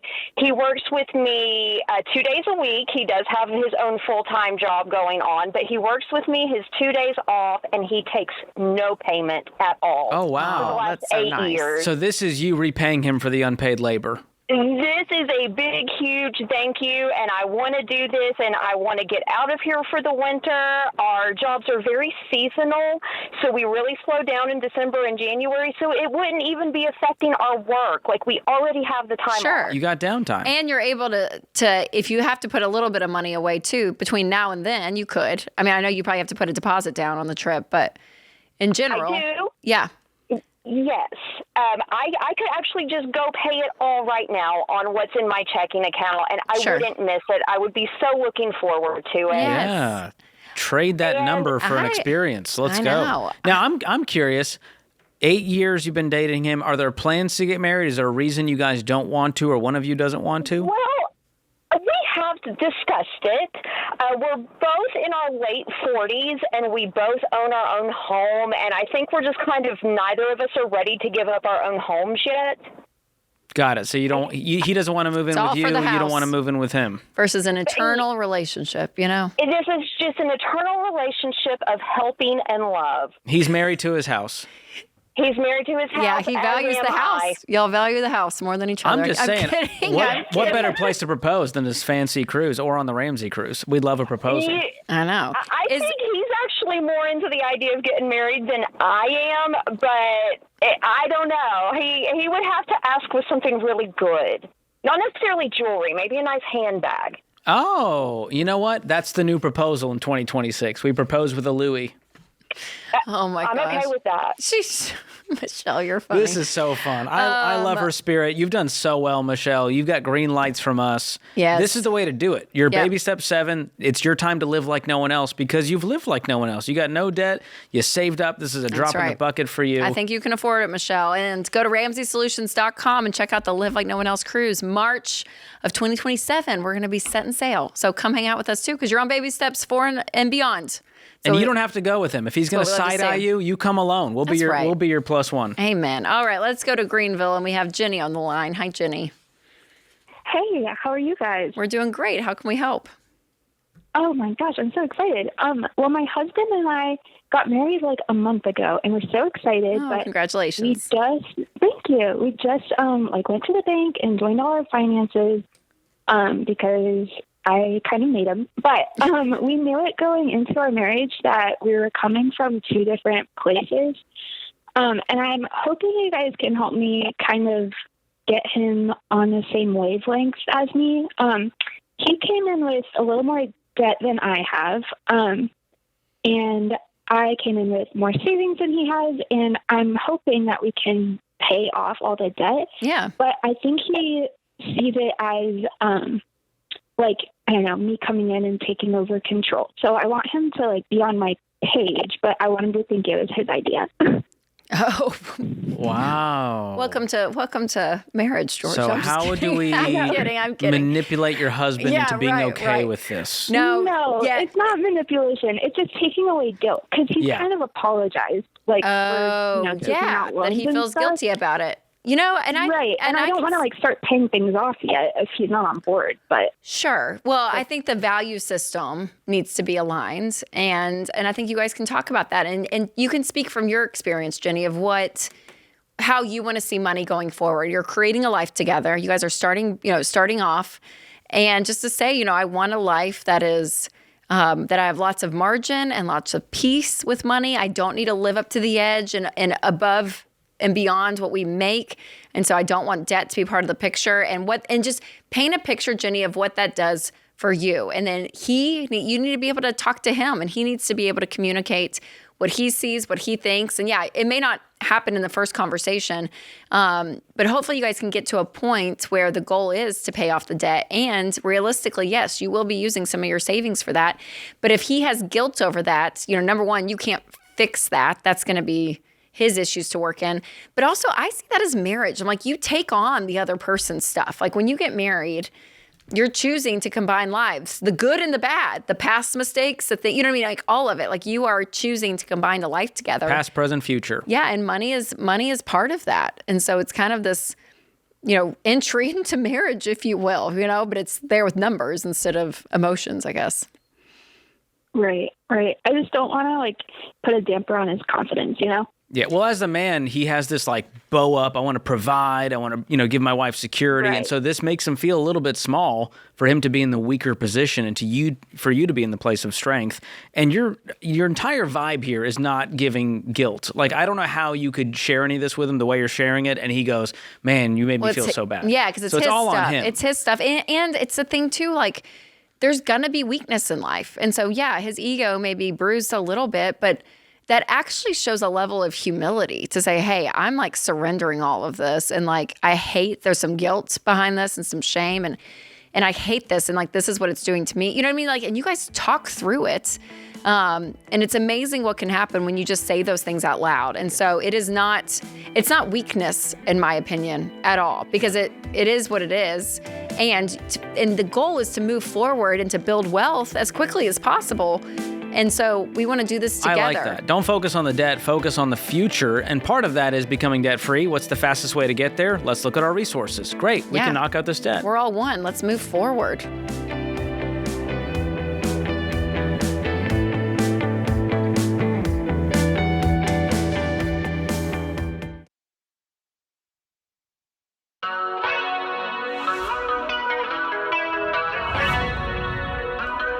Welcome back to The Ramsey Show in the Fairwinds Credit Union studio. I am Rachel Cruze with George Kamel, and we are taking your calls at 888-825-5225. All right, let's go to Ken in Little Rock. Hi, Ken. Welcome to the show. Hi, guys. How's it going? Hi, we're doing great. How can we help? I just recently learned about money, and I continue to try to learn about it. And I'm trying to figure out how I want to position my income to pay off the debt that I have. All right. Sounds good. Well, how much debt do you have? I have about 140-ish. Is that consumer debt, or does that include your mortgage? It's consumer debt. I don't have a mortgage or rent or anything like that. The job I have, I pretty much just live in my truck. So. Okay. Are you a truck driver? Yes. Okay. What's the $140,000 of debt? What does that consist of? I have a car that I keep at my dad's house. How much is that? It's not really. I owe $35,700 on it. Okay. It digs into my income, but I don't feel it as much as if I was to have all these other bills, which was kind of the thought process that kind of freaked me out. I was like, if I had these other bills, this would be a problem. Yeah. So if you actually had to pay rent, you'd be screwed. Yeah. All right. So 35 on that car. What else? I have about 65 on a solar loan that I put on my dad's house that I'm going to inherit when his time comes. But then I have about 40 in college loans that I've just been slowly tinkering with to try and get off of them for the last couple months or so. Yeah. Is that one big loan, or is that separated out into 10 or 11 different ones? It's 16 different loans. It's crazy. Good. And the solar is one big loan? Yes. All right. And then the car loan is one loan. All right. That's what we're working with here. Is there anything else? No, but it feels like there should be as much money as I feel is going out the door. Yeah. What do you make? Sometimes on a short month, it could be around 4,000. On a good month, it could be somewhere upwards around 5,500. Okay. Take home. So that's your take home. Bad. So about 50 to 60 is your take home pay. I mean, it's bad when you have $140,000 in debt. Yeah, that's true. That would have been a great income if you were debt-free. So let's walk through this as how we're going to tackle this. Can you work extra? How does that work? When you say a low month, a higher month, what is stopping you from making more? A low month is when I have to go home. Okay. Because I can stay out for a month or two at a time, and I'd probably take home almost $600,000 for those months. And then if I need to go recharge at the house, I miss out on a week of income. Yeah. Okay. So when you're home, you're essentially taking time off. Right. Got it. So we need you on the road constantly. It sounds like to get out of this debt for sure. Yeah. I mean, for the car, Ken, the car makes no sense. Number one, of just how much it is compared to your income and how little you're using it. And you're not using it a lot. So if you sold it, do you know how much you could get for it? Probably somewhere in between 17 and 20. Has it gone down that much? Or was there negative equity? It's an EV. It went down immediately. I was like, the second I got the loan, I was looking at it. It's like, this sucks. Yep. Well, I'd rather have, 15 in debt than 35. Yeah. Even if you, the difference you're underwater on, you're going to either need to save up the difference or get a loan from like a credit union to cover the difference. Yeah, and then go get a crappy car that just sits out at your dad's house that you drive when you come home. You know what I mean? Which isn't even all the time. So I think justifying getting rid of the car, I think is going to give you a little bit of breathing room. And then start knocking out these college loans, smallest to largest, and considering there's 16 of them, staying on top of that and making sure they all get paid, obviously, but that you start, chipping. You knock one out every couple months. Yep, chipping those away. Right. So it's going to take you about probably a good 3 to 4 years. If your income doesn't change, it will take years. And so the hope is we can get you making more. If you are home, I want you doing side hustles. Yes. Doing something else to create another $1,500 or $2,000 a month to get out of this thing faster. Because just the napkin math says, I can do it for you here, $140,000 over 4 years. You need to be throwing $35,000 a year at your debt, which is not far off from how much you're making total. Yeah. So that's, almost $3,000 a month you need to be throwing just to do it in 4 years. So this is a mountain of debt, and I feel like you don't have the urgency that I would have, and partially it's because you don't have rent and a lot of bills that the average person has. Yes. So, I mean, I would have some sacrifices, Ken. So the car would be my first one. I would get rid of it, get a small loan for the difference, and start tackling this, because that car payment that you're paying every month could be going towards paying off this debt. All right, let's go to Milwaukee, and we have Helen on the line. Hi, Helen. Welcome to the show. Hi there. Hello. I made it on. How can we help? Aren't you a ray of sunshine? I am right now, at least. Yes. Good. What's going on? So, my husband and I are currently expecting baby number 4. Baby number 4 was not planned. However, it's a pleasant surprise. Fun. And I'm doing July. And what baby number 4 means is we now have to get a larger car. Yes. Our cars currently only fit 5. We are going to be a family of 6. And as I'm doing July, we have a timeline of 15 more weeks. And we haven't had a car payment in 10 years. We don't want a car payment, but we're exhausting our options to save up in the next 15 weeks to avoid a car loan. We actually went shopping with the $5,000 we had to see if we could find anything, because we have $5,000 saved up for a car currently. And we were actually turned away by a used dealership saying that they couldn't get us a family-friendly car that they're comfortable putting us in for $5,000, and that they'd only take us if we took out the loan. At that price point, it's probably going to be coming from an individual somewhere that you'd have to find. It's a Facebook marketplace situation. How much would your car sell for? Because you have $5,000 saved. How much could you get for the other car? So when I looked on Kelley Blue Book, trade-in, it's around $900.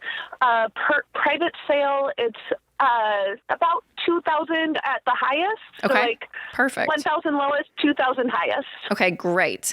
And how much could you save in the next 2 to 3 months per month? Could you put $1,000 away? Probably not. That's kind of like the issue we're facing with it. We could see us saving up if we had 6 months for it, but not the next 15 weeks. How much can you save per month? Right now we're living paycheck to paycheck because I am a full-time student at UWM.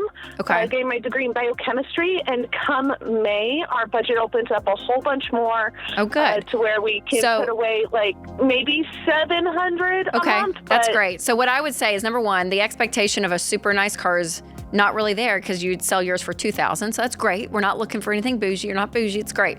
I would put that in the $7,000, and you guys could survive with 2 separate cars. If you got to go somewhere, you both get into 2 cars for 6 months. I just wouldn't leave the house with everybody. That's the goal here. No vacations, no trips. Says a dad of 2. We're not going to go see grandma.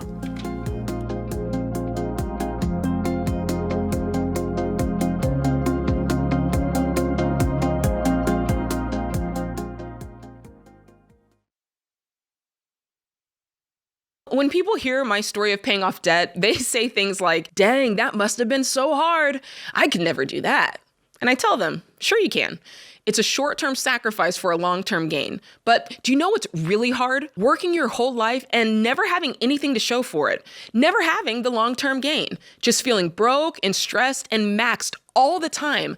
And sadly, that's the hard that most people choose. Listen, you're capable of transforming your situation and living a life of freedom, but you need the right tools to do it, like our Every Dollar Budget app. In minutes, it'll build you a step-by-step plan that's tailored to your money situation. And every day, it finds ways you can free up extra money in your budget so you can get rid of your debt and actually build wealth. So make the choice today. Short-term sacrifice, long-term gain. Choose the tool to help you get it done fast. Download the Every Dollar app and start for free today.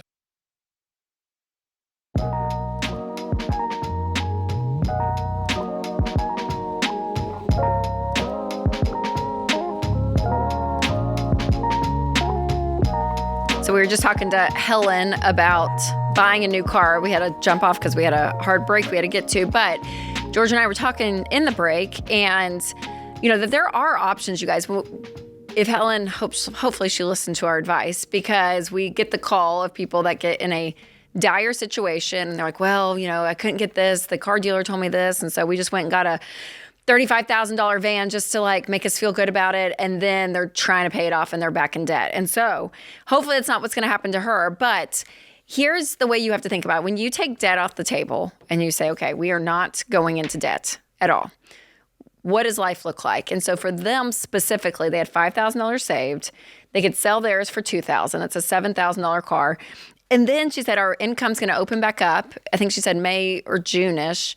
And so once she's done with school. Yeah, and they can save $700. You know, and if you do that for 5 months, you know, you think through, you know, baby will be 3 months at that point, October. You know, that's some cash, $3,500 that you could easily save on top of that, and you can go get a $10,000 used car. Like that's a big upgrade from the $2,000 car she's driving now. And that's just in, you know, 5, 6, 7 months. And so, yeah, will there be 3 months of it being inconvenient? If we need to travel, we take 2 cars. Yeah, we take 2 cars. But again, the reality of how much you are probably, well, you got 3 other kids. I know that you're toting around too. But there is, you know, a way to look at this, and it sounds extreme, but I'm like, if you just are patient for five more months, discomfort for 5 more months, and go get a great $10,000 car, and you were looking up vans online. And so, yeah, I like to just go, all right, you walked into, she said, I went to the dealership and they laughed me out of there. And I went, well, don't go to the dealership. Of course, they're going to try to get you in a brand new 2026 Honda Odyssey. And most people go, well, I can't afford a $7,000 car, so I'll take on a car payment on a $50,000 car. Right. Or it had some issues, so we had to get a brand new car.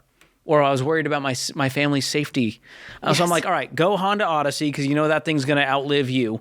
And so I looked up. I went to just cars.com, filtered. She's in the Milwaukee area. So I just looked up a random zip code. I went 50 miles out. I'm willing to travel to get a deal. And I sorted from lowest to highest. And I found multiple Honda Odysseys. Now, are they the prettiest thing in the block? No. It's got one has 160,000 miles for $4,000. The one that I like, 137,000 miles on it, $8,000. for a 2010 Honda Odyssey EX. Yeah. And that's fine. I said no accidents, clean title. Yeah. So you don't go out there buying a lemon. Get a pre-purchase inspection from an independent mechanic of your choosing before you go buy a thing. But don't tell me that $7,000 cars don't exist. Right. That's right. And what's wild about that is that's what, $8,000. And if you did our plan, they could almost cash flow that right now with what they could sell their car for. Yeah. And then you save up over time. And let's say you save, for another, year, right? And if you're able to put, I don't know, $500 a month is $6,000 a year. $6,000. You can get a $16,000 car by then selling that one and upgrading. Yes. And the next year, a $22,000 car. In 1 year. Like, that's what's wild. It's like you just have to have some patience with it and think through the math and the reality. And it's doable. It really is, you guys. So, Helen, we're excited for you in baby number 4, but don't go get the car loan. You guys can do this. All right. We have our question of the day, George, and it is brought to you by YRefi. And defaulted private student loans can leave you feeling stuck and overwhelmed, but YRefi helps you explore refinancing options with a low fixed rate and payment based on what you can actually afford. So visit YRefi.com/Ramsey. That's YREFY.com/Ramsey. May not be available in all states. Today's question comes from Austin in Washington, D.C. He says, we're in baby steps 4, 5, and 6 and contributing the full 15% to mutual funds. Despite these contributions, we have lost over $6,000 this year. Our contributions aren't even keeping up with the losses. Any advice or encouragement for us? Welcome. Lots. So much. Welcome to the market today. By the way, it recovered already. Did you know that? The S&P 500 is back. It's back to what it was, back. 60 days ago? Yeah, it was like a few months everyone got spooked. It took a dip, which felt like a crash if you zoom in on 1 day or 1 week. 100%. And we're already back. So, no, you didn't experience $6,000 in losses because you didn't cash out. So you're riding the roller coaster, and right now you're at a dip, and now we're back to level, and soon we'll be climbing back up, my friend. So you got to have a long-term perspective when it comes to investing. Investing is for the long haul. Yes. So keep your savings in a high-yield savings account for short-term goals and know that your investments are 5, 10, 15, 20, 30, 40-year game. And then, he never checks it when it's up. Whenever he's 6,000 up, he's not going to go, hey, I'm 6,000 up. Am I doing this right? Yeah. How well the market did the last 2 years. We didn't really hear much people talking about it. Yeah. Like every now and then it'd be like 18% in 2025. Yeah. Plus 18%. The year prior was like 23% and 25%. These are unheard of numbers. Wild. And yeah, it's kind of like that's good. I'm glad. And then it goes down a little bit and everyone's like, and you have a flat year or even a negative year. And that's a normal part of the process. Yes. If you go look at the S&P 500 returns over the last 50 years, you're going to see some down years. You're going to see a whole lot more up years. The market is up way more than it's down, and it has always recovered. Absolutely. All right. Let's go to Ashley in Houston. Hi, Ashley. Welcome to the show. Hi, how are you guys? We're doing great. How can we help? So my husband and I are new parents, and we're trying to make a wise financial decision for our family. All right. We'd really love for me to be able to stay home with our baby, but on one income, we feel like it's going to be a little tight. We would be decreasing our income if I stay home by 55%. So we have a couple options, but we're not sure which path would be the wisest long-term decision for us financially. Okay. What are your options? So one option would be me staying home with her, then working evenings and weekends, just to keep our house and our fixed expenses afloat. Another option would be me just continuing to work and not staying home with her until my husband increases his income. And then the third option would be that we sell our house and we move into a camper on my parents' land until he increases his income. Woof. Okay, I don't like that option. Can we take that one off the table? We'll take 3 off the table just because you mentioned the word long-term. Long-term financially, that is not wise because you're selling an asset and you're taking one that's going down in value. So let's take that one off. Okay. Have you run a mock budget, Ashley, on if you guys just lived on his income, what expenses would not get paid? Like, where does the line cut off? Like, are you able to pay mortgage, utilities, insurance? Like, where down the line are you like, okay, we're having to draw this line? Is it in the middle? Is it up with the expenses? Like, where is that at? Most of our fixed expenses would be covered. It would be more so groceries and gas and then taxes that are up in the air. Okay, well, those are important. So those are our non-negotiable to eat. Yeah, food, shelter, utilities, and transportation. So you're saying your mortgage would get paid and utilities would get paid, but you may not have enough for gas and food? Yes, so that would be where I would be picking up additional. I hear you. What is the mortgage? Our mortgage is it's 18, but we put $2,000 at it. All right, what does his take-home pay? He makes $43,000 a year. $43,000 a year is his take-home? Okay, so we're talking $3,500 a month, and your mortgage is $1,800. Yes.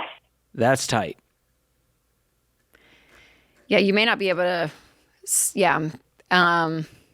I do think he needs to make more. I don't think this is like on fire. You could try the route of working nights and weekends. I think it's going to be exhausting real quick and get old.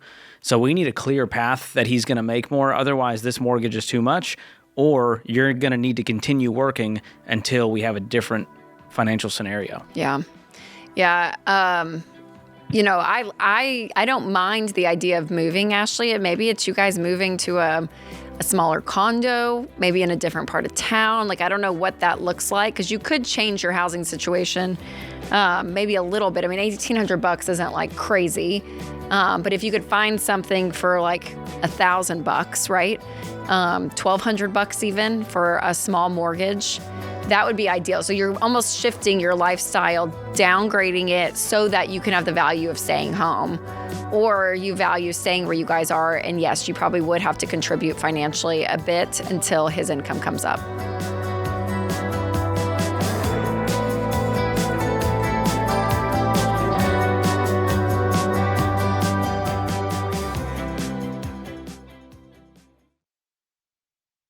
Hey, George Kamel here. So you're thinking about buying or selling your home. It's exciting, but there's a lot to think about, and all those decisions can feel overwhelming. Well, here's the good news. You don't have to tackle the process alone. Ramsey's Real Estate Home Base is the place to find all of your free tools and resources for help to get prepared to buy or sell your home with confidence. You'll find calculators, start-to-finish guides, a podcast, and even an in-depth video course hosted by yours truly. What's not to love? So if you're ready to take the next steps toward your home goals, go to RamseySolutions.com/real estate. That's RamseySolutions.com/real estate.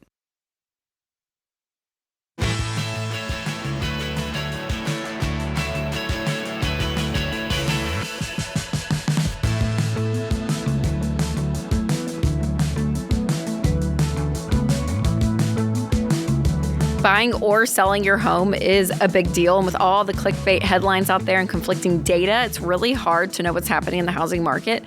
So we're here to make the latest trends easy to understand. So median home prices stayed steady last month at about $439,450, and the number of homes on sale hit $1 million for the third month in a row. So buyers have more options and negotiating power, while sellers face more competition.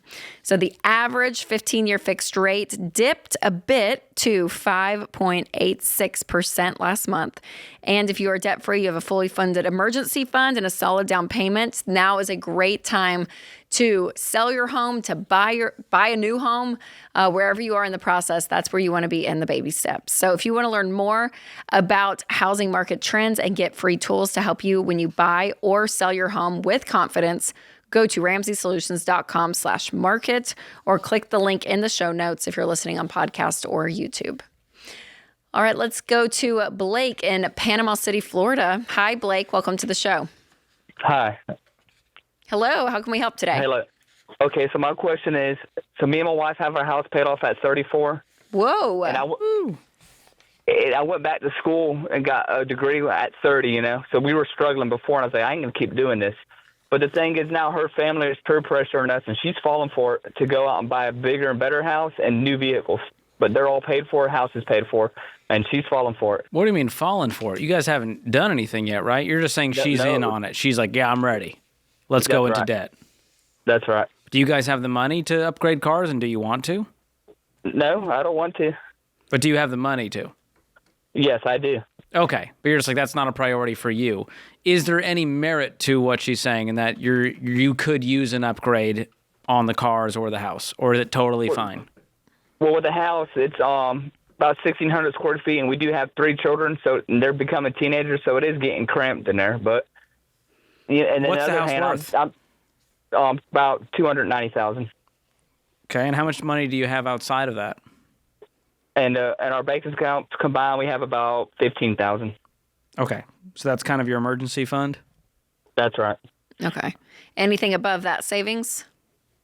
No, that's all of our savings combined is with that. Okay.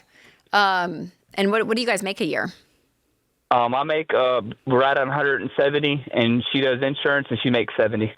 You make 170 and she makes 70? That's right. Okay, so you guys make $240,000 and you have no more savings, just $15,000? Well, I just started making this about 4 years ago, and that's when I started paying our vehicles and our house debt. I know. So you've been real focused on the house and therefore haven't been adding anything to savings. Is that right? That's correct. And our vehicles are 2018s, and I paid them off too, focused on them. Okay, gotcha. Got it. So you've been on a debt payment journey, and now you're at a good spot, and she's already going, let's go back in. And you're like, dude, we just played this game. That's right. Yeah, we were in debt, since we were 20 years old. I couldn't do it no more. So I went to school, got a degree, and Blake, started paying it off. What you guys are making, say you lived on $100,000 a year, you could bank 140, right? And go get 2 nice cars if you wanted. You don't care about it, but maybe she wants a nice car. You guys make good money. She should get a nice car. What cars are you driving right now? So she has a 2018 Durango, and mine's a 2018 Ram 1500. Okay, but you're fine. You're content. But she's like, hey, I want to upgrade cars. And I think all the time looking. What does she want? Give me like a ballpark. What kind of car, what price point is she looking at?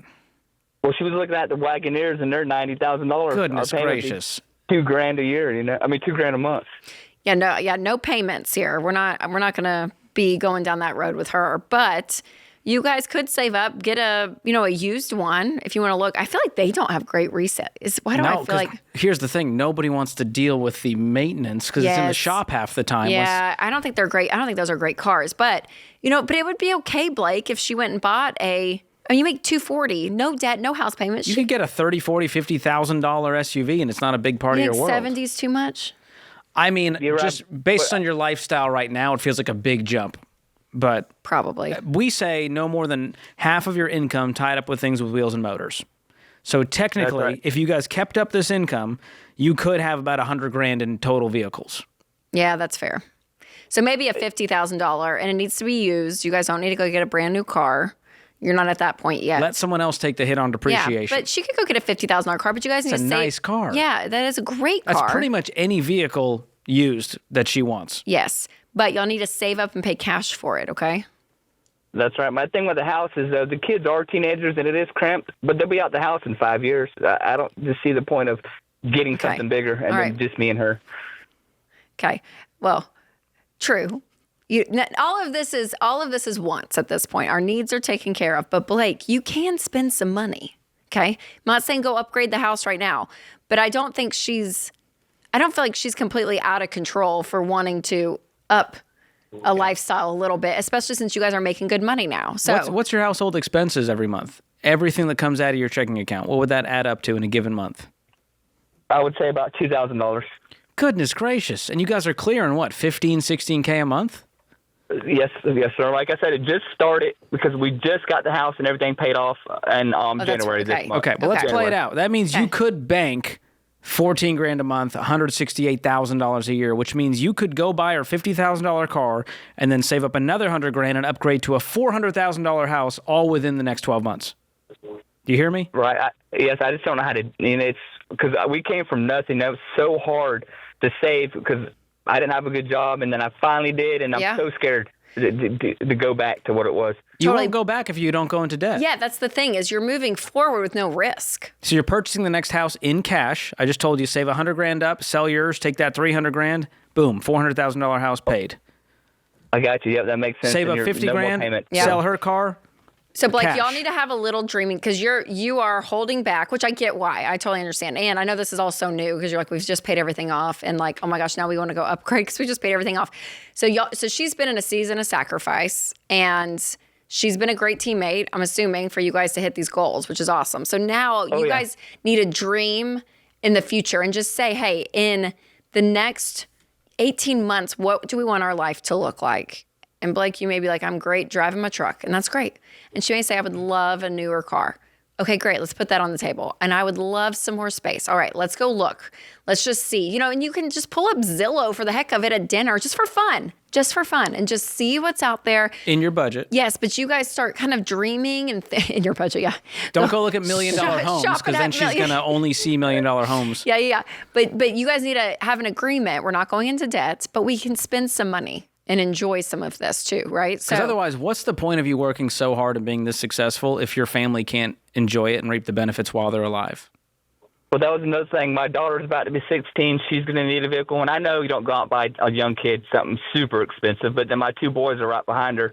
So I'm just, scared. So that goes on the list, Blake, when you guys sit down for dinner, okay? Wife wants a new car. The dream would be to upgrade the house. We got 3 cars we got to pay for. We're going to give each, maybe the kid pays for some. We put some in. I don't know. I'm just making up a number. Maybe you guys set aside 10 or 15, and anything they save up goes on top of that. Yeah. That's it. So that's the limit. Yep. So for each kid? Yeah. That's what you're thinking? Okay. Yeah, that sounds reasonable. I was going to go a little cheaper. But yeah, $10,000 per kid we got to have. So that's $30,000. This is rare that Rachel goes cheaper than me. I know. I feel like I should get an award for that. You should. Yeah, I've seen a statistic where most young kids wreck their first car anyway, so I didn't want to go so expensive. Yeah, I get mad when I see kids in my neighborhood driving nicer cars than me. Oh, I go, that's bad parenting. Get off my lawn. Kid in a brand new Jeep Wrangler. What a way to be so non-judgmental, George. I'm just saying. Have that freedom. No, but so Blake, you guys need to sit down and make a priority list of the goals that you guys have in the next 12 to 24 months. Put dollar amounts next to them. Look at your income, and you guys map it out. And this is going to be fun. Don't stress. Please don't squish her dreams, Blake. Okay? You're dreaming too small. She's dreaming too big. Let's meet in the middle. But let her dream. This is part of it. It's fun. And she may not get everything you want. That's not the point. But the point is here is what I'm thinking and wanting and seeing and whatever. Let it just happen. Let it be a fun conversation. You guys aren't broke anymore, and you're not going to be broke again as long as you do this thing slowly in cash. Avoid debt. Let me free you from that scarcity mentality, my friend.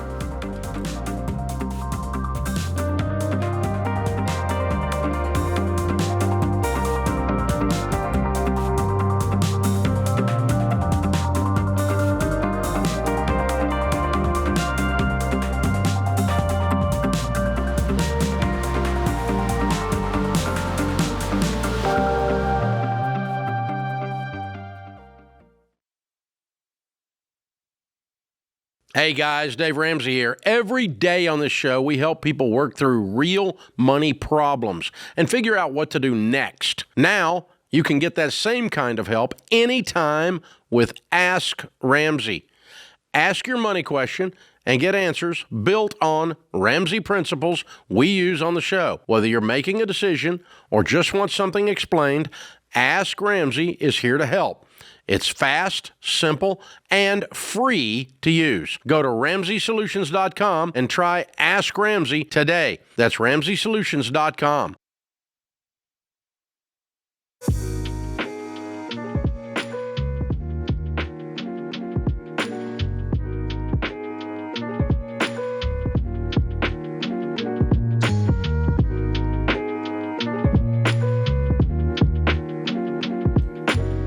Our scripture of the day comes from Proverbs 13:4. The soul of the sluggard craves and gets nothing, while the soul of the diligent is richly supplied.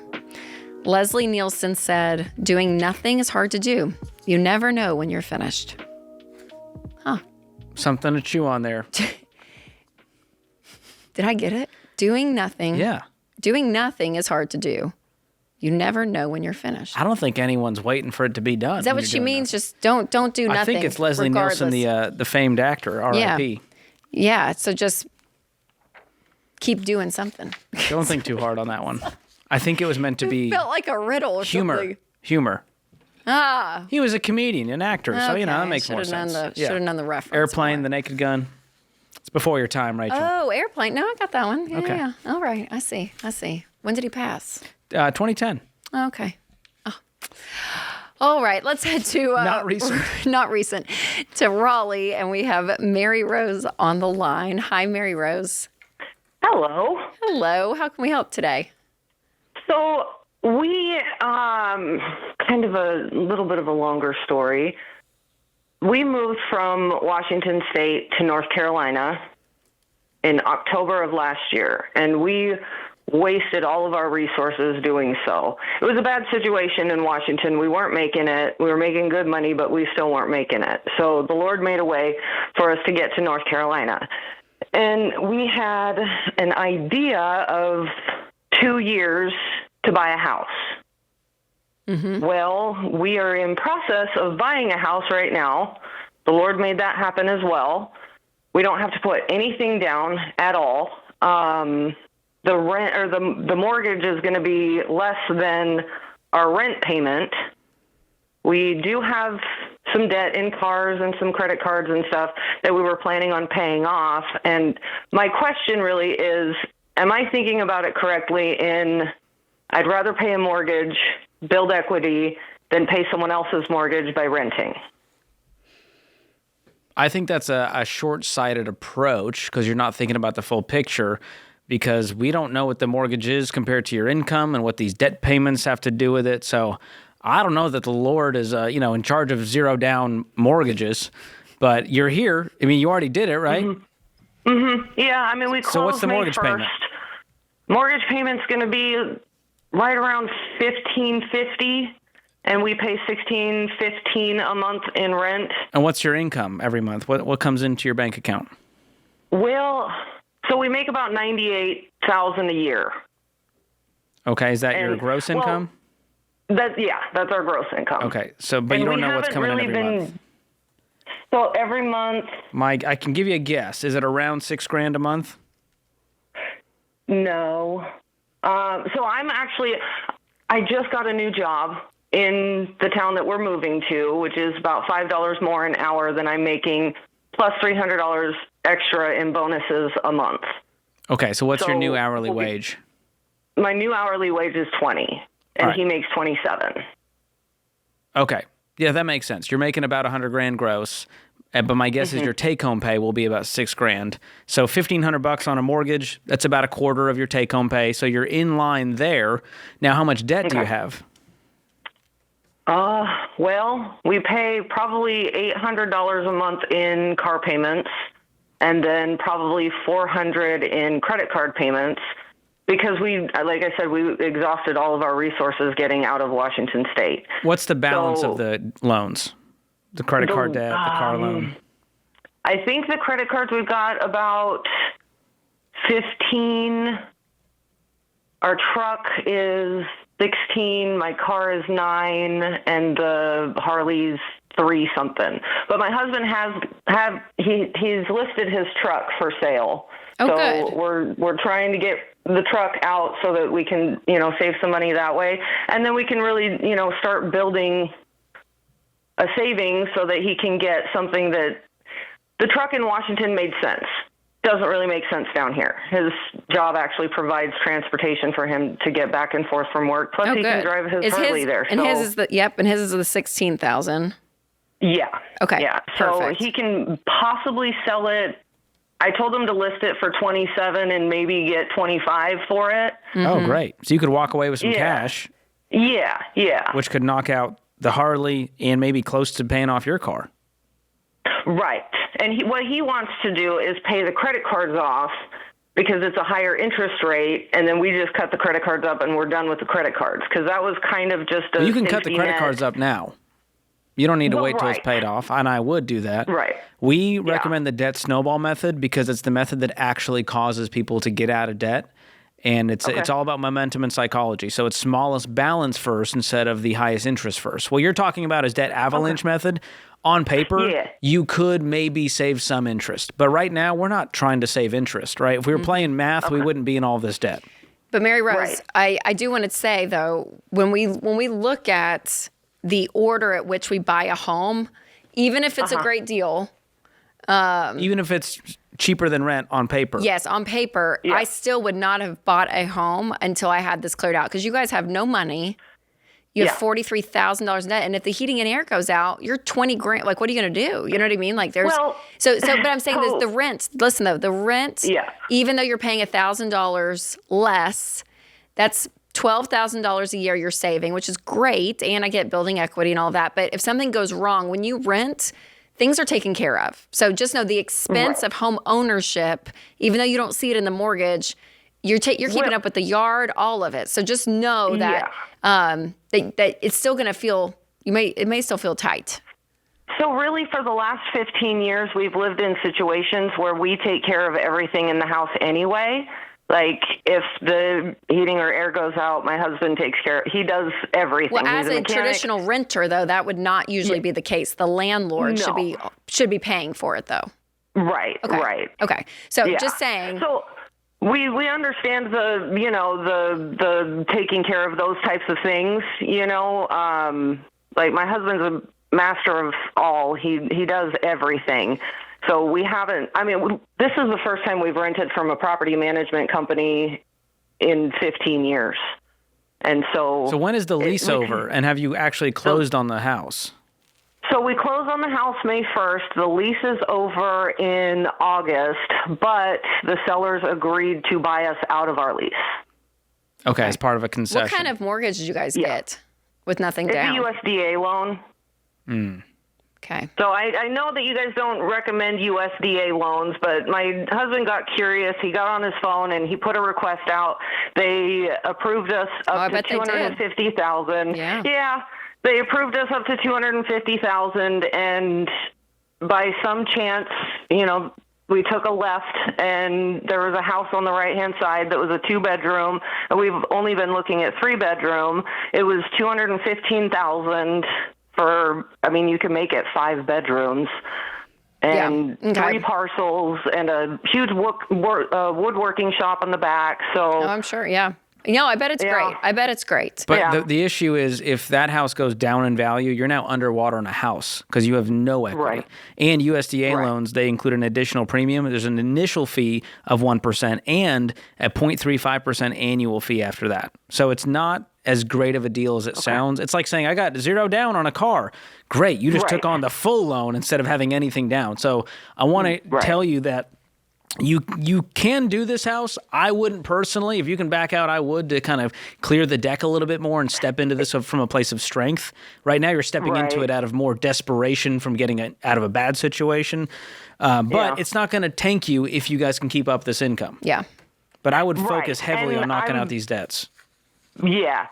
And he's been in his job since December. I will move into my job actually next Tuesday. And that's great. We're just I'm excited for you guys. Yeah, I think it's great. I think whatever you're choosing to do, but you guys have to knock out this debt. And there's a lot of deals, and a banker giving you a loan at 0% down. Is that Jesus? Scheme around is that every God corner. or not? I don't know. But George, thanks for a great show. Thank you. Thanks to everyone in the booth. And remember, there's ultimately one way to financial peace, and that's to walk daily with the Prince of Peace, Christ Jesus.